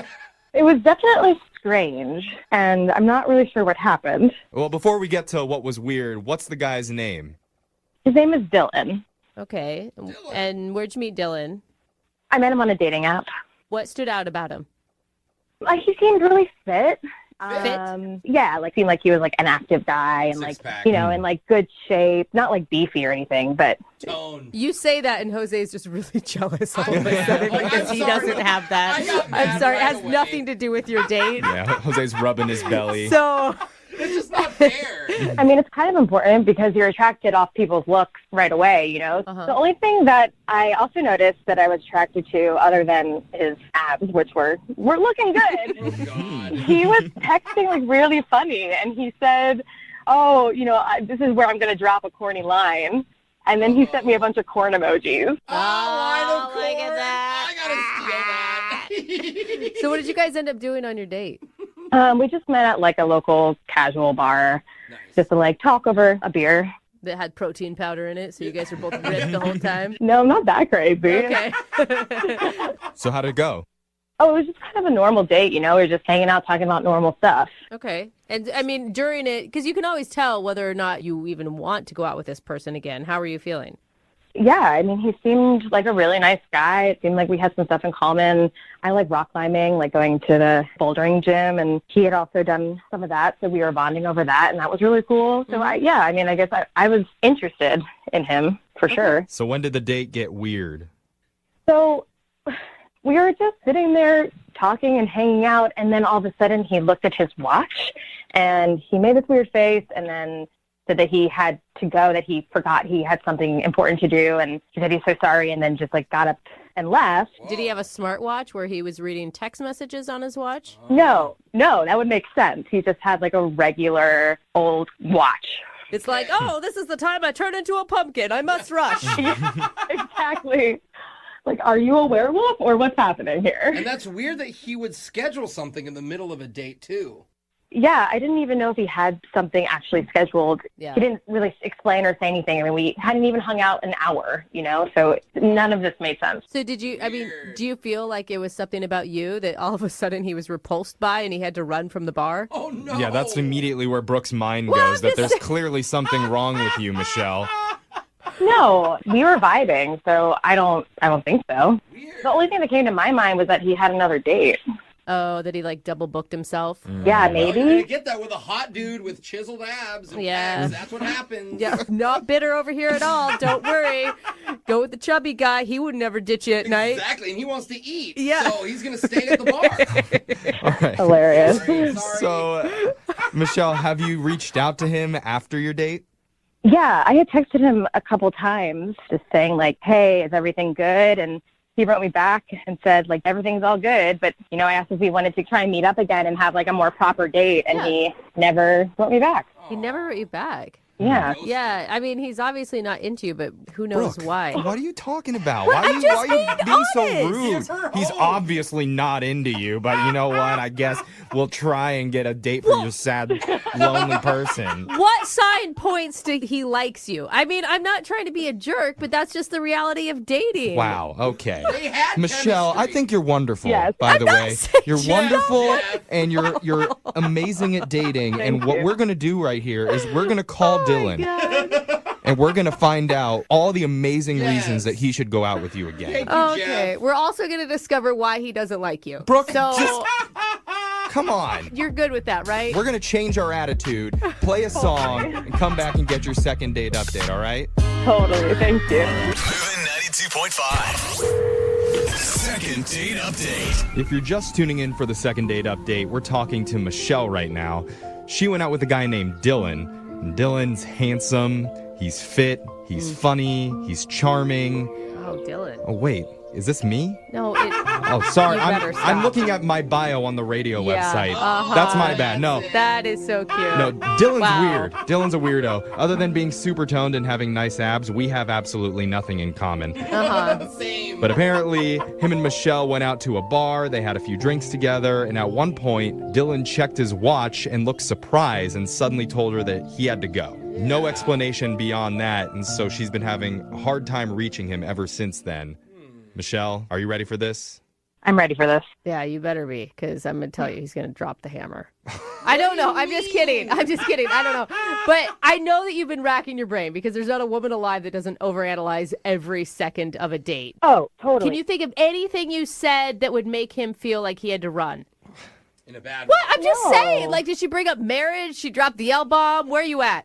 No, we didn't talk about any kind of like past relationships. We only talked about positive things. But I don't know, like maybe he had like a medication he forgot to take. I really have no idea. All right. I like that. Let's blame him. For once, yes, Brooke. Yeah. Let's try that. All right. Well, we're going to call Dylan now, and we're going to figure out once and for all what his deal is, okay? Yeah, great. Okay, I'm going to dial his phone number right now. Here we go.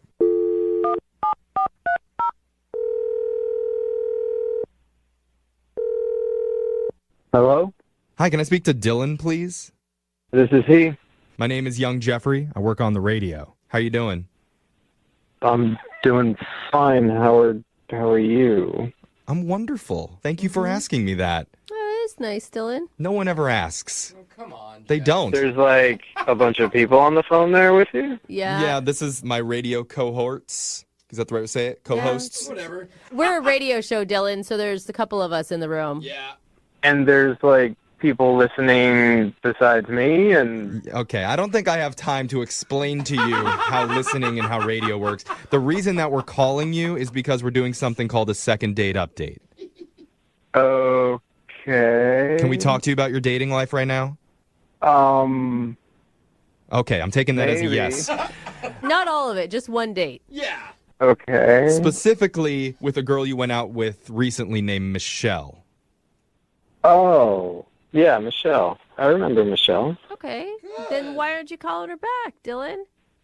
Oh, I mean, I intend to. I really think she's pretty cool, actually. I've kind of got a plan in the works.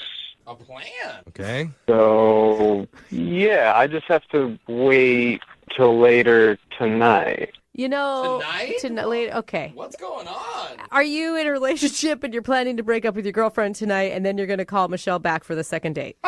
What? Guess that's a no. I think you spoke a little bit too quickly there, Brooke. So why can't you just call her now? Why do you have to wait? No, it's just important. I have to wait till 6 o'clock. Why are you all about time, man? That is so weird. She told us on the date that you looked at your clock and you're like, I gotta go, and you ran out of the date. Oh, she told you that? Yeah. I mean, obviously left a pretty big impression when you think things are going well and then suddenly your date ditches you. I mean, I was having a really great time. So why would you run away? Why do you talk so slow, Dylan? No, it's not. I didn't run away. It's just that I had to end the date there at that time. Why? Because we had reached 56 minutes. Oh my gosh. What does that mean? Why? 56 minutes is such a random number. Yeah. No. It's actually very specific. So there's this really cutting-edge article in this men's health magazine. Oh, no. And it says that the optimum time for, the peak enjoyment of a first date is 57 minutes.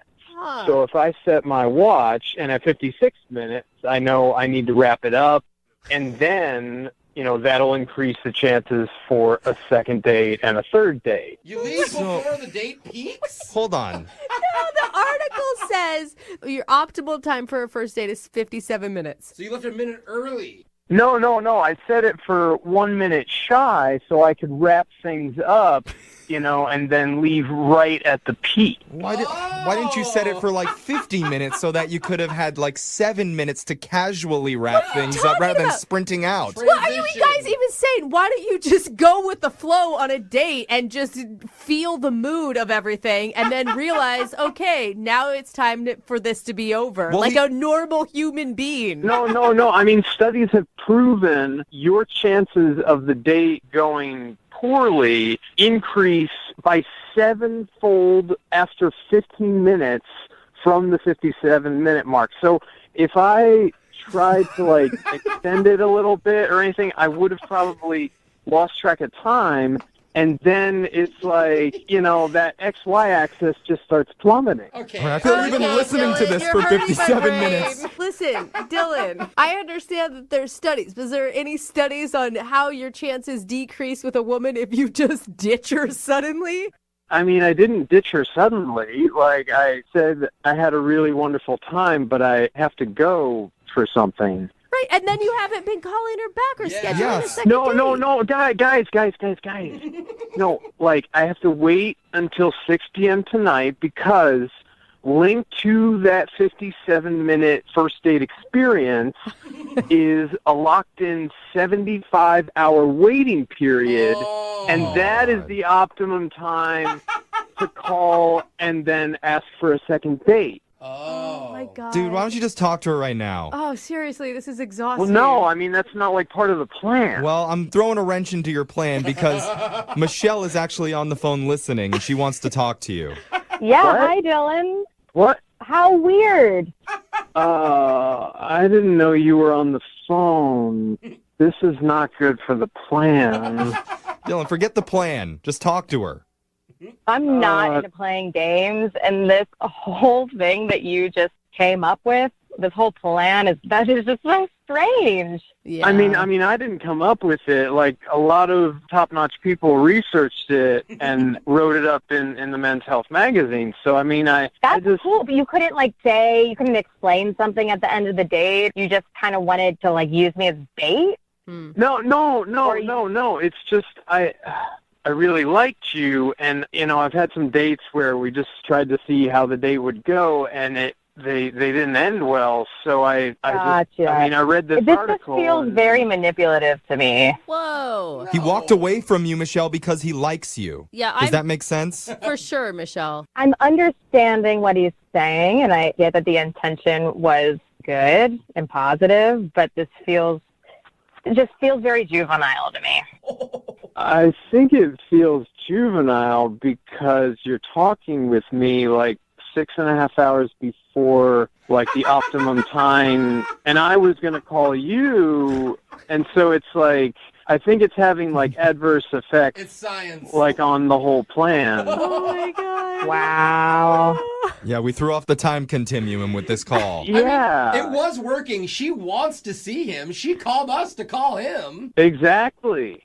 Yeah, that is true. But now that I know that it was all a big calculated plan, I don't know, man. That feels just weird. It feels like you're going to be playing games the entire time. Our entire relationship, if we were to see each other again, is going to be... Okay, well, I don't want you to pitch a vacation, but we have to wait 45 days, and then we can't kiss until 2:34 on the 4.5 date. What? I think what she's saying, Dylan, is that it's really sweet that you really wanted things to go well, but maybe just be more relaxed. Oh, so you mean follow the plan, but just be a little relaxed with it. No. I could call her at 6:05 instead of 6. Dylan. No, we mean Dylan, you need to take the plan, print it out, set it on fire, throw it in the trash. Yeah. Okay, she doesn't want your plan. She just wants you to be you. Exactly. Oh. Can you do that? That is a great ask, Dylan. That is what people are looking for in the dating world. Okay, but just so that everybody knows, her finding out about the plan wasn't in the plan. Of course it Shocking. wasn't. So it's a contingency that's just... I know. We know. All right. We know. Well, how about we make a new plan where we'll send you guys out on a date and we'll pay for that date? Ooh. If you guys say yes. Oh, yeah. Is that a good plan, Dylan? I mean, I think I can get down with that plan. Okay. All right. Look at that. Look, he's flexible. See, Michelle? He's flexible. He's willing to go with the flow. Yeah. And don't forget about the six-pack abs. So with all those things together, Michelle, are you willing to go out on a second date with him? We'll pay for it.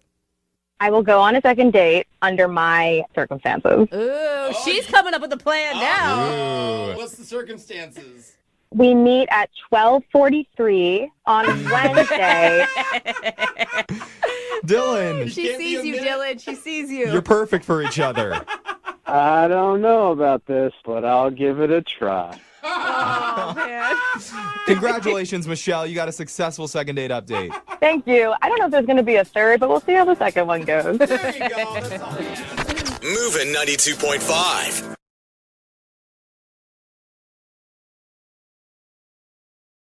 Need LASIK? Trust the experienced team at the LASIK Center at Evergreen Eye Center. No glasses, no contacts, no limits. What will you do? LASIK at evergreen.com. Moving 92.5. Brooke and Jubal's second date update. A rec sports league is a good way to meet people. I know that I've met people that way before. Anytime I've been in one, I always meet people because I played dodgeball a while back, and it was just anybody who hits me gets me. What? Yeah, it's a good way to meet people. Although, I was just playing by myself. I would just hit myself with the ball, and then things would happen. But it was fun, though. I don't think you have to sign up for a rec league for that next time. Andrea, who's on the phone right now, met the dude she wants to call at a rec sports league. What sport was it, Andrea?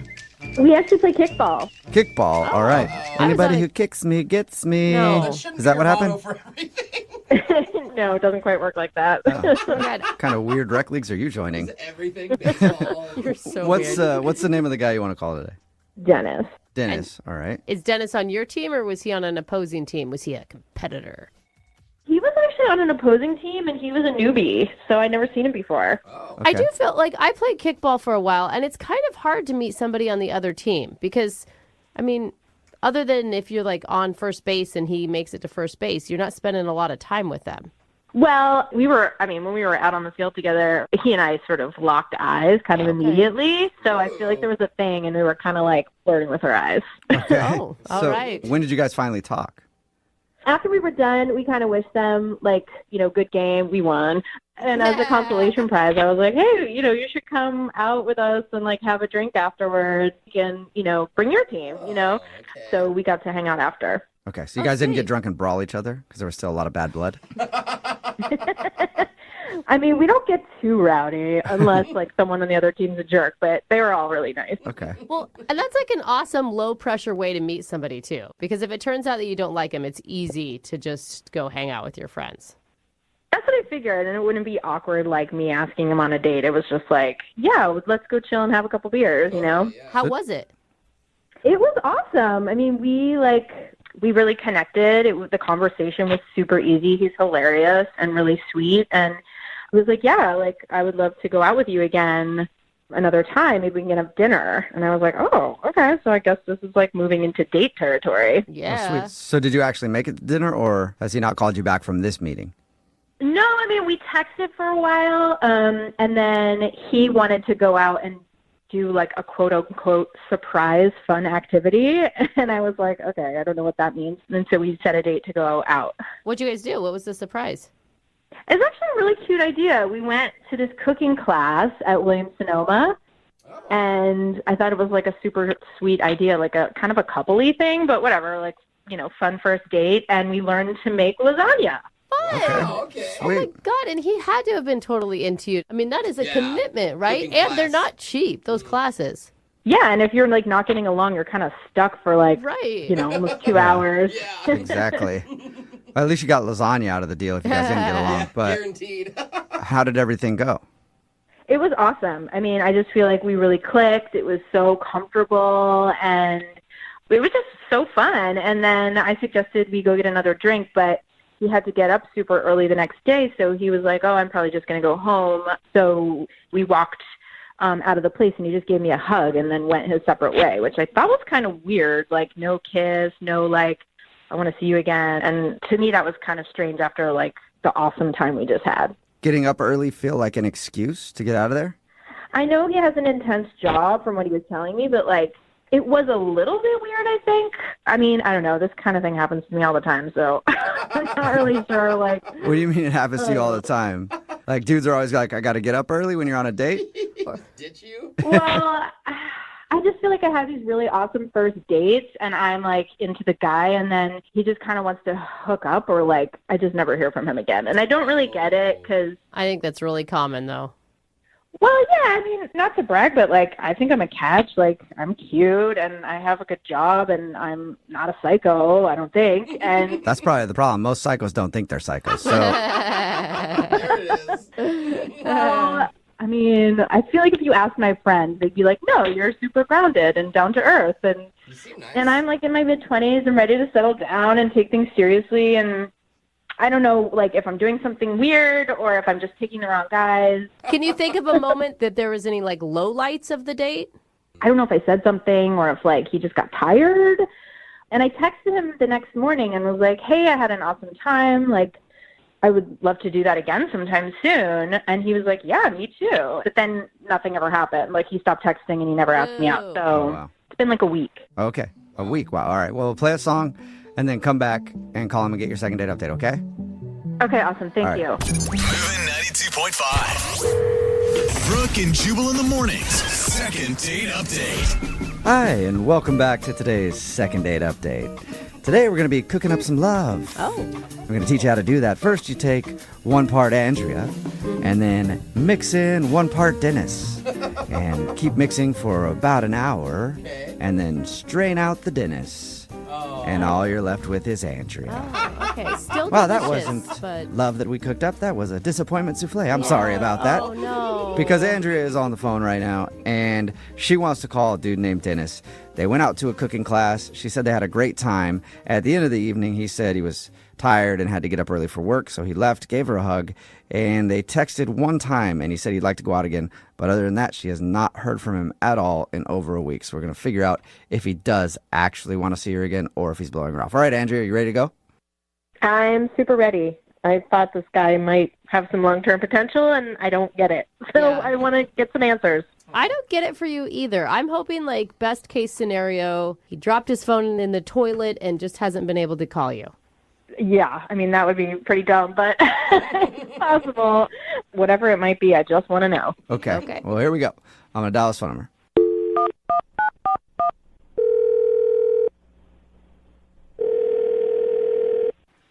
Hello?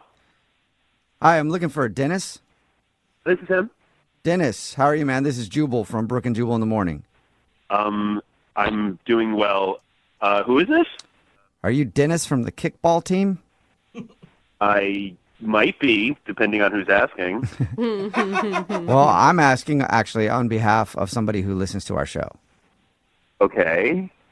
Yes, I am Dennis from the kickball team. Sweet. Well, Dennis from the kickball team, I'm calling you today because we do a segment on our show called the Second Date Update. That's where if you go out on a date with somebody and then end up not calling them back, they can email us to get you on the phone and ask what happened. And Andrea from the other kickball team, and then also from going to a cooking class with you, is... Oh, okay. So this is about Andrea. Yeah, that's why I said it. Oh, okay. Sorry, I'm just trying to know what's going on. Okay, it's all good. I know it's confusing, but yeah, Andrea emailed us because she said that you guys went out on a date and she liked you a lot, but you've kind of been blowing her off. Yeah, I guess you could look at it like that. Were you meaning to get back to her and you just haven't had a chance to? Because she said the last thing you texted her is like, yeah, let's go out again, and then nothing. To be honest, I kind of just said that. Why? So you didn't want to see her again? No, it's not. Okay, I don't really know how to explain this. So I knew her from, like, playing her in kickball. She told us that part. Yeah. So when you're playing kickball, like, you look completely different. Like, I was in shorts, everyone's sweaty, everyone's hair is up. Everyone is not their best look. Right, so shouldn't that be a good thing if you find somebody on the opposite team that you're still attracted to when they're not, like, all made up? Okay, but she looked fine. I mean, like, 'cause she's great looking. But then when she shows up to the date, she looks immaculate. Like, if she was a 7 or 8 on the field, she was like a 15. Wow. So Oh, I get it. So you don't want to call her back because she's incredibly attractive. That makes perfect sense. Well, first of all, I was, like, way more incredibly nervous because I'm a very insecure person. Okay, I guess you know that about yourself, so that's Yeah, you're secure good. enough to know that you're insecure. Yeah. You're that self-aware. What's made even worse was, okay, so we go to the cooking class, and I'm like, okay, you're going to mess this up, don't mess this up. I'm, like, kind of not petrified, but close to it. And I'm looking around, and I'm seeing all of these guys are, like, staring at her. So I'm kind of like, if we kept dating or whatever, I'd be like, okay, so who's on your phone? Who are you texting? Like, I don't want to be that dude. So wait, you're selling yourself right now, Dennis, as an insecure, jealous guy. I mean, it's not something I would put on my resume, but yeah. Wow. I mean, that's actually impressive that you're honest. Well, Yeah. what made matters worse was that she was like, we're just, like, talking about, like, past jobs that we had as we're, like, making lasagna. And she goes, oh, yeah, no, I used to be a fashion model. Like, it was just like it was a casual thing. Like, yeah, I used to work for Barnum & Bailey's. Like, I used to be, one of the tightrope walkers, And I know that if we were dating, I would be completely jealous, and that would literally keep me up at night. Oh my God, I want to slap some confidence into you. I'm not going to lie, it is kind of weird, but good for you, Dennis, for being, like, aware enough to know that it's going to be hard to date her because you're going to be jealous all the time. It's like, I just don't like the way that it makes me feel of being a jealous guy. You know what I mean? But it's not about the way other people feel about her. It's all about you and the way you feel about yourself because you don't feel worthy enough to date her. You don't think that she would choose you. I am confident enough to date her. It would just make me a more jealous guy of all the people that would want to date her as well. What you're saying is you wouldn't want to date her because whenever she's out, you'd be thinking about other dudes hitting on her. And then if you dated somebody who you think is less attractive to other people, you'd probably be less of a head case. Is that right? Right. So I wouldn't be worried about all of these people that want to be with her. So you try to look for someone who you think nobody would want to hit on in order to be happy in a relationship. That's what you need. That would be great. That would actually work out for me. I mean, I can respect the honesty. I mean, you're not getting into a relationship with someone and then you're going to be jealous and then you're going to ruin both your time and her time. I mean, nobody wants to be with a jealous person. I'm sure Andrea doesn't. Actually, you know what, Dennis? Let's ask Andrea because she's actually on the other line listening to this conversation. So, wait, what? Yeah, she's on the phone. So it'd be good to get her to weigh in on this. You there, Andrea? Yes, I am. Hello there, Dennis. Hi, Andrea. Okay, you should have told me that you were there before. Okay. I've never heard anything like this before. Like, what? Well, I don't know if... Dude, can anybody kind of I see what I'm mean, talking about? I don't know whether to laugh at you or feel bad for you or feel disgusted by you. Like, I think I feel all three things in one. I'm with you on that one. Well, so you feel all of those things because I was honest? Okay, Completely honest. you are what's wrong with guys. You put so much value on looks, and why are you like a little boy who is scared to have an attractive girlfriend? Like, you should be proud. No, I'm not. And if scared. you can't be, sorry, Dennis. Let me finish talking. At least let me say two things before you dominate the conversation. You can't be confident and jealous at the same time. Okay, that's true. That's not possible. Okay, are you finished? Yes. Thanks for asking. You're so welcome. I'm glad this has been such a lovely discourse between me and you. No, you're telling me that you don't get hit on a lot? What's the problem with that? It's not like I'm going to go sleep with every guy. I'm not a dude. If I like you, I'm going to date you. I thought your self-deprecating humor was kind of charming, and now I'm realizing like I seriously just dodged a bullet. You're kind of pathetic, dude. I mean, But well, I'm the pathetic one who called into a radio station because they couldn't get. Man, this is good. I don't even want to interrupt this. You guys are good at arguing with each other. Now the woman that's too hot is pathetic? Honestly, though, like, it's so sad that guys just can't tell you the truth up front. I have to go call Why does it have to be a difference between guys and girls? Give me a break. I'm not the one who called and was like, I want another date with this person.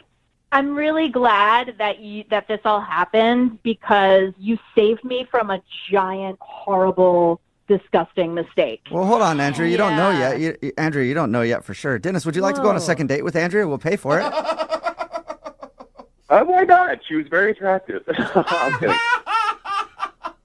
No, I would not want to. Shocker. Wow. You know what? I would take a date with somebody else, though, a good guy who has some confidence and isn't scared to date a powerful woman. That's what I would like.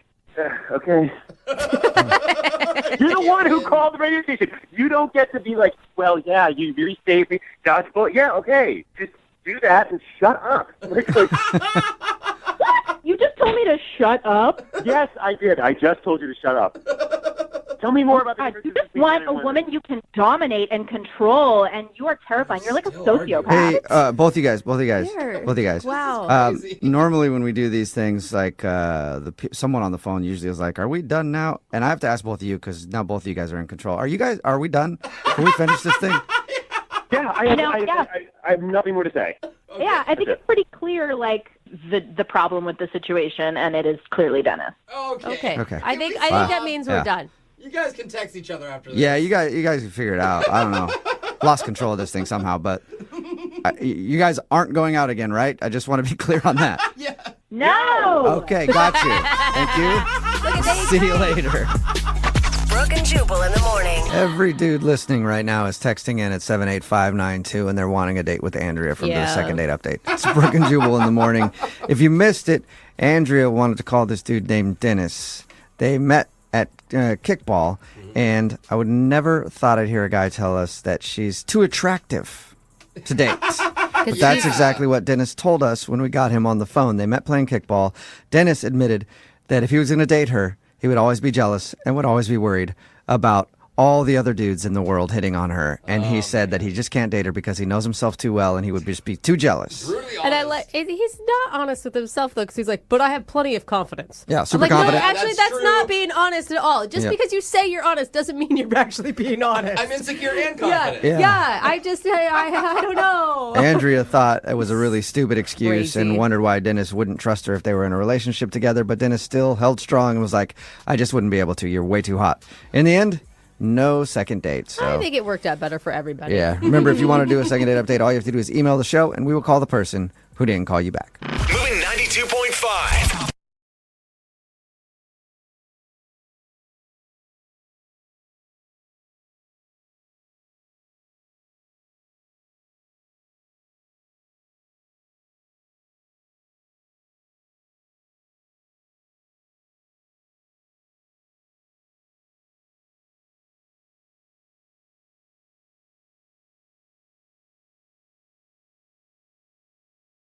Some people call to do a second date to find the person they want to be tied down to for the rest of their life. Yeah.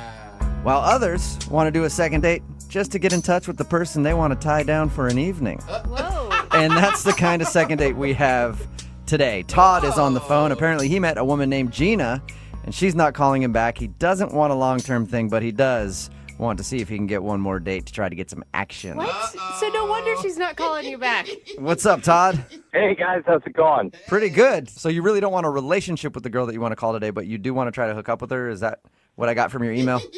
Yeah, I mean, sure, that'd be nice, but I'm more curious kind of what the hell happened after I hung out with her. Okay. And before we get too far into this, she wasn't looking for a relationship either, right? Well, we actually only hung out one night at a bar, so we didn't really get to that part of the conversation. All right. Okay. Well, how did you meet her? Well, we met at the bar where we were hanging out at. Oh, okay. So that's it. So you met her just one night. You didn't actually have like an official date. No official date. I tried to do an official date, but she was not returning my calls. Okay. And did you approach her at the bar, or what happened there? No, actually, she initiated it. She started talking to me. I was just out with my friends, and she approached me while I was at the bar. Dude, I appreciate that. I love when women take the first step. That's rad. Oh, yeah, it's rare when it happens, but it's that's what attracted me to her. Does this happen to you a lot? Are you a guy that girls hit on often? No, never. That's why this is so amazing. And how was it when she approached you? She would walk up and be like, you want to buy me a drink, Stad? Or something. I mean, that's what I would imagine happens. It's never really happened to me. Because then you like give up the whole control thing if they're the one buying you a drink. Well, I mean, she was actually really cool. She wasn't like some girl just trying to get drunk off of my money. Yeah. She said, you look fun, which was the first thing she said to me. Oh. That's cool. Oh, Nice all right. line. Because that could mean anything. Yeah. That could mean fun in bed. That could mean fun at an amusement park. I don't know. Good line. Yeah, actually, that line worked on me, but come to think of it, any line a girl would tell me at a bar would work for me, too. Yeah. Hey, sir, could you move out of my way? Absolutely, I'll buy you a drink. No, that's not what I'm saying. Did you hang out with her all evening? Pretty much, yeah. We were talking all evening. She thought I was really funny, which was nice and rare, so we... Rare. I was hanging out with her while my buddies just sort of kept drinking. I get why you want to do a second date. Now, this is a very rare evening for you. A woman hit on you for once, and then she also thought you were funny. Whoa. Yeah, actually, and she also said I was young and energetic. Well, that sounds positive. I like that. I don't know. It sounds like she was actually looking for you to spend some time in the bedroom. Like, you look like you're bendy. You look spry. It's kind of a weird thing to say, though. Was she a lot older than you? She's a little older, yes. I didn't get her age, but I could tell she was a little older than me. Okay. Like so like cougar older? Could be, yeah. I mean, it was dark, and I was drinking, so yeah. I could very well be that. I hope not too old, but okay. So I could tell she was older. She was older. She wasn't like 22 years old. No, not at all. But, I'll tell you, I like women with experience. That's always nice. Yeah. Well, and plus, there's no, question about her intentions. If you're an older woman, you know what you want, and you go straight for it, man. Clock's running out. You got to get it in while you can. Yeah, that's kind of also what sort of drove me to, want to hang out with her again, really. I can totally see this. So wait, how did the night end? So she actually gave me her phone number and said, let's get together sometime soon so we can have a lot of fun. Oh. All right. Oh, A lot of fun. She is sassy. Yeah. Did you guys make out or anything? We made out a little bit. I was at that point it was like closing time, so I was pretty gone, but Okay. some stuff happened, yeah. So a little bit of stuff happened there, and it sounds like she wants a lot of bit of stuff to happen later. You would think that, but that's why I'm wondering what the hell happened, 'cause she's not returning any of my messages. And what do you say to her in your messages? I mean, the first message I left, I said, "Hey, this is Todd, and I'm ready to have some fun." I like that. And you haven't heard anything back from the messages that you've left her? I haven't heard anything back, not any, and I've left her a few, so I don't know what's up. Okay. Maybe she's just been busy. I feel like a woman like this has many young, spry gentlemen in waiting. That's okay. I mean, just call me back and let me know. All right. Cool. Well, we'll play a song, come back, and then we'll call her and get your second date, all right? Cool. Thanks, guys. Yeah, man. Hang on. Right in the middle of a second date, and if you're just joining us, Todd is on the phone, and Todd is a victim of a cougar attack. That's right. That's the weakest cougar I've ever heard. It's vicious. Little tiny little cougar. Oh, okay. But he was at a bar when a woman approached him named Gina, and she said, "You look fun." Oh, hey. And then they hung out, had some drinks, made out a little bit. Then she gave him her phone number at the end of the night and said, "Call me for even more fun." But he's been trying to call and has heard nothing back. So he's curious why someone would be so aggressive with him at the bar and then not call him back. Todd, are you ready to go? I am, yes. Thank you. Are you sure? That didn't give you like PTSD or anything, hearing that cougar again? No, I don't know what the hell that was, but I hope it explains something what the hell's going on. Wow. Now, you don't know this woman's exact age, but if you had to guess, what do you think the age gap between you two is? I think realistically maybe 12 years apart. Okay. That's not too bad. Enough of a gap to be a No. cougar, though. Or a small kitten. I'm still not sure what your definition. Yeah. That's like Todd's just little catnip at this point. All right, Catnip, are you ready to make the phone call? Yeah, please. Let's do it. All right, here we go.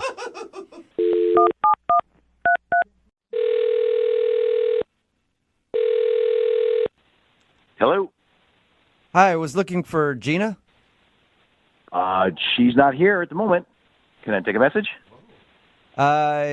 Yeah. This is Jubal from Brooke and Jubal in the morning. Okay. Can you spell that, please? Yeah, it's Jubal. Okay. Yeah. Hey, who? Real quick, who is this that I'm speaking with? This is Dennis. Dennis. And how do you know Gina? She's my wife. Oh. Okay. Did you know she's going to be back later? Because I kind of want to talk to her about something. And you need to speak with her about... Well, it'd be better if I talked to her about it. I just want to steal a few minutes of her time, so. You might just be able to tell her I called. I can try back. Do you know when she'll be back? I don't actually, but I can take a message for you. Yeah, I think it's probably better if I call back. If I may ask, what does a radio station want to talk to her about? Well, we do a segment on our show. No. And it kind of reconnects old friends, so we had one of our friends email us to get a hold of her, so that's all. So some old friend wants to connect with her? Yeah, just like a buddy of hers. I mean, I'm sure I would know who it is. Yeah, maybe not on this one. I don't know. I think they go back a ways. Well, I guess I could tell her that you called. What's the name of this person? Todd. Todd. Yeah, Todd. He's been trying to get a hold of her. Todd. Mm-hmm. Wait a second. I think I might know what this is about. Really? Did she just meet this guy? Yes, she did. How do She you- just met a dude At a named... bar? Yeah. Uh-huh. Okay, so you know about this? Oh, yes, I know all about it. Oh, my God. Oh, dude. I am All so right. sorry. I am, like, my heart is in my throat right now. I'm sorry, Whatever you man. guys are going through. We do a segment on our show where when people meet somebody out at a bar or something like that and they want to get a hold of them, they email us to see if we can figure out why they're not calling them back. That's why we were calling. You know what? Just let them know that we haven't had a chance to call him yet. Huh? What? Yeah, no, just tell him that. Wait, can you repeat yourself one more time? Just let him know that she's been away. She's been, out the past week, and we haven't gotten the chance to, to contact him yet. Can I ask you a question? Yeah. Are you sure you know what's going on here? Oh, yeah. What do you think is going on then? Gina hit it off with him, I think, at a bar the other night. What? Okay, so you do know what's going on. Oh, yeah. What? So you're cool with her hitting on another dude out at the bar? Yeah, that's kind of the plan. The plan? Plan? Oh, it's Well- just dawning on me. I don't know what's going on. Okay, so Wait. this Yeah, is no, okay. This is all okay with you. Yes, it's very okay with me. So you guys are in like an open relationship or something. What is is going on right now? What? Oh, Todd. Well, Todd, I think that you are about to be a third wheel. Hello? You've got quite the invitation, sir. Uh-oh. Hello? Can you hear me? Yes, Yeah. yes. Loud and Dennis, clear. we can hear you. What you just heard was Todd, who is actually on the other line listening to this conversation. Oh. Yeah, Todd is Oh. on the other line because Todd Oh, my God. was hoping to be able to talk to your wife Gina about the night that they met. Hey, man, you know what? I didn't know she was married. She didn't say anything about that. Yeah, well, that's all part of the game. Part of the game. What? I'm sorry. I thought I was talking to a girl at a bar that was really into me. Yeah, she was. She came home, told me all about you, and I was like, yeah, let's meet him.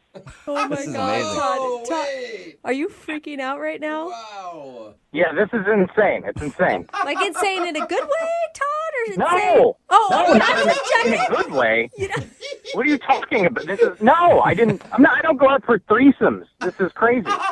Look, Todd, I totally get it. This is might, sound weird and stuff, but if you wanted to give it a shot, she took a selfie, I think, with you, and I thought you were cute, and she thought you were cute, and we think you're cute. So Oh my God. It's quite the compliment, Todd. I'm embarrassed.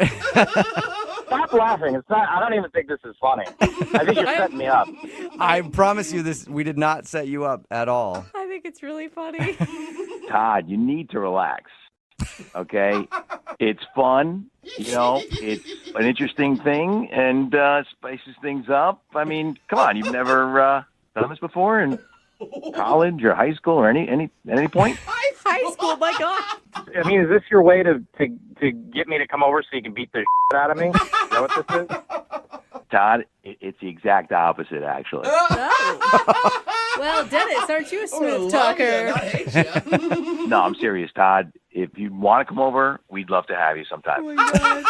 Hey, Todd, I mean, you were really attracted to his wife at one point. Yeah. And that's Yeah, good. at one point. I mean, but now I'm talking to a man, and that whole thing. Anything I thought might happen is completely out the window. Come on, Todd. I mean, my wife's beautiful, right? Yes, she is. Yeah, so, you know what I mean? Know what I mean? it. Yeah. Come on. Hey, Todd, would you like to go out with Dennis and his wife Gina for a second date? Oh my God, We will pay for it. I have one word to answer that. No. No? Are you sure? The only reason I'm disappointed is because I wanted it to be our first time, too, for you guys. Guys, I can't even believe this happened. Todd, come on. What's your weekend look like? What's your schedule like this weekend? Dude, Dennis wants it to happen. Gina wants it to happen. Todd, come on, get on board. Again, definitely not. Are you sure, Todd? It's Saturday. It's going to be fondue night. Fondue. Wow. Man. Save the extra cheese sauce for Todd.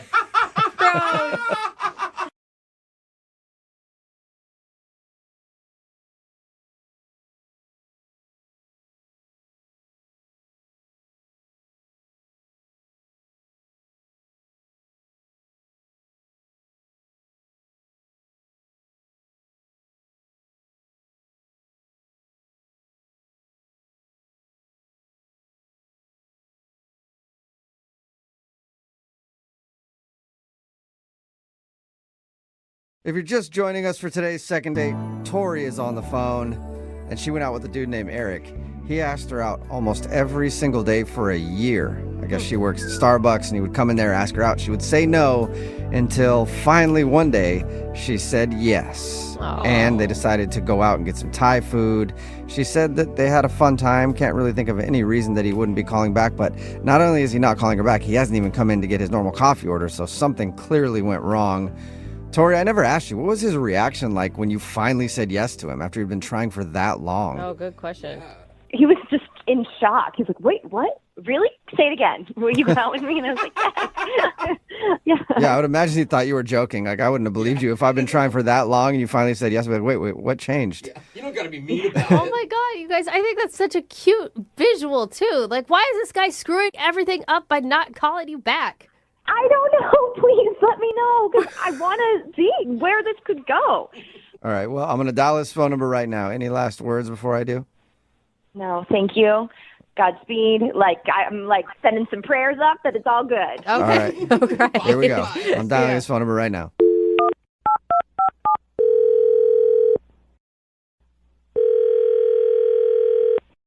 Hello?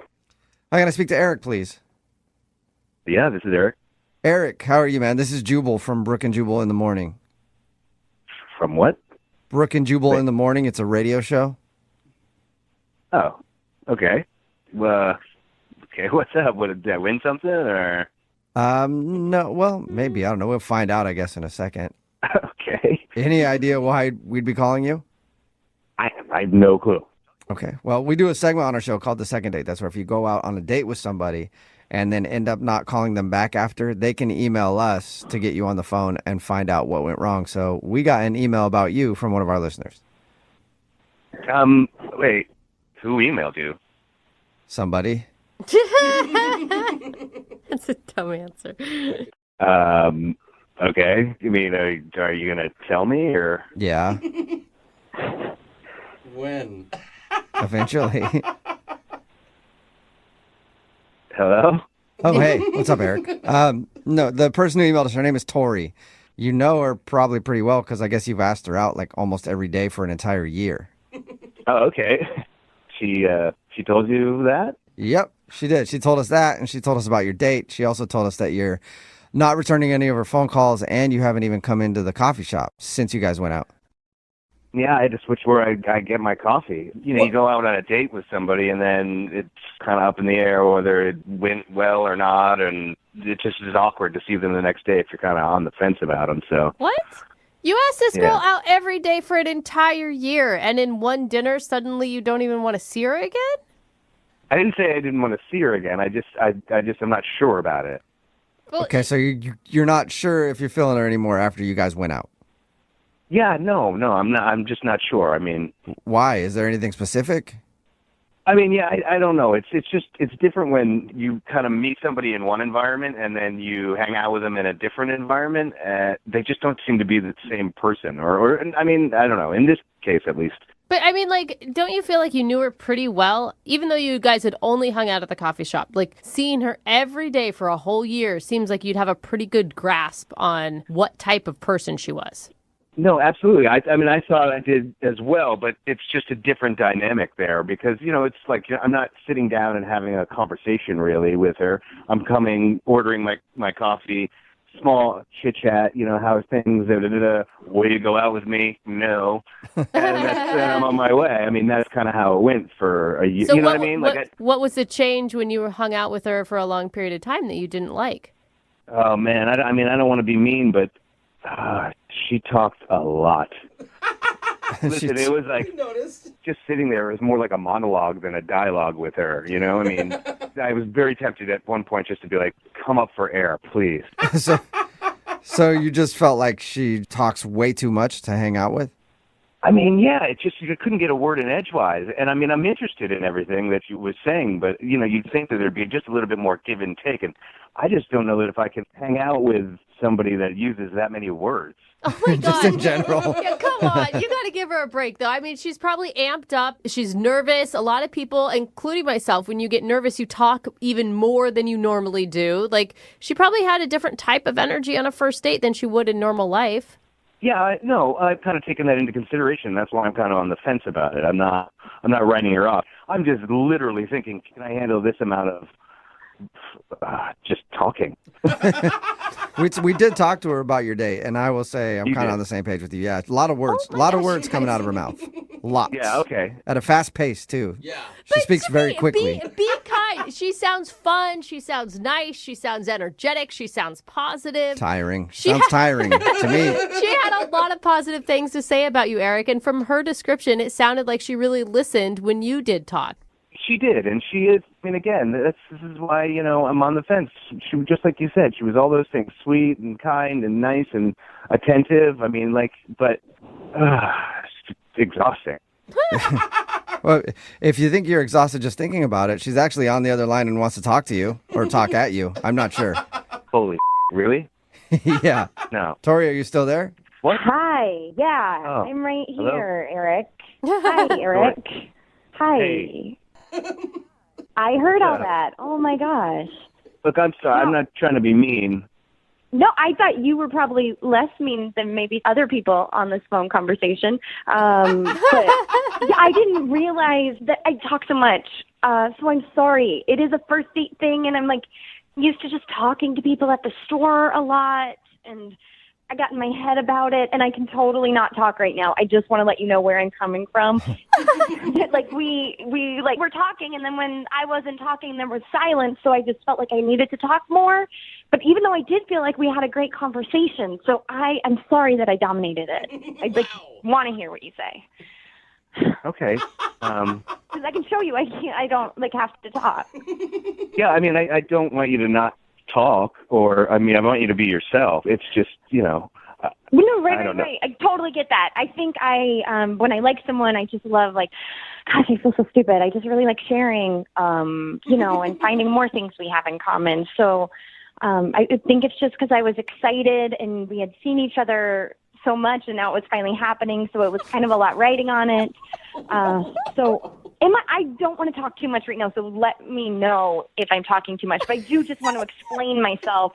That's why I am talking. It's hard because I want you to understand where I'm coming from, but I also I can't tell if I'm talking too much right now because you're not saying anything. Yeah, is Eric still on the phone? Are you even still there anymore, Eric? Yeah, I'm here. Yeah. What are you thinking right now? I'm thinking she talks a lot. Oh my God. Come on, you got to cut her some slack, Eric. I mean, she just heard some pretty harsh things about herself, and she didn't come in angry. She came in understanding. Nervous, excited. That's true. I mean, that's why I asked her out. I mean, she's nice, she's pretty, Aww. But I didn't expect the word load to be, like that heavy. Oh my gosh. I never knew it was going to be this personal, because, okay, so I think that I just need to not talk right now and let Jubal handle it from here. Jubal, can you just take it over so I do not? No, maybe I should stick my foot in my mouth. No, I think you're doing a great job. I think you should continue. Oh my God. She is so freaking adorable. Eric, come on, man. So this is about a second date? She wants to have a second date with me? Yes, Eric. Would you go out with Tori? Unless you want to do this, Tori. Well, we don't have time for you to do it. Would you like to go out on a second date with Tori? We will pay for it. Sure. Yay! Yay! I'm actually really excited too, Tori. Thank you, Brooke. I appreciate you on this phone call, and my I'm God. also very excited to see Eric again. Now, don't be so weirdly self-conscious on your next date, though. Oh my God, I know. We'll have to do an activity so that there'll be other things to do besides talk. Yes. That's a good idea.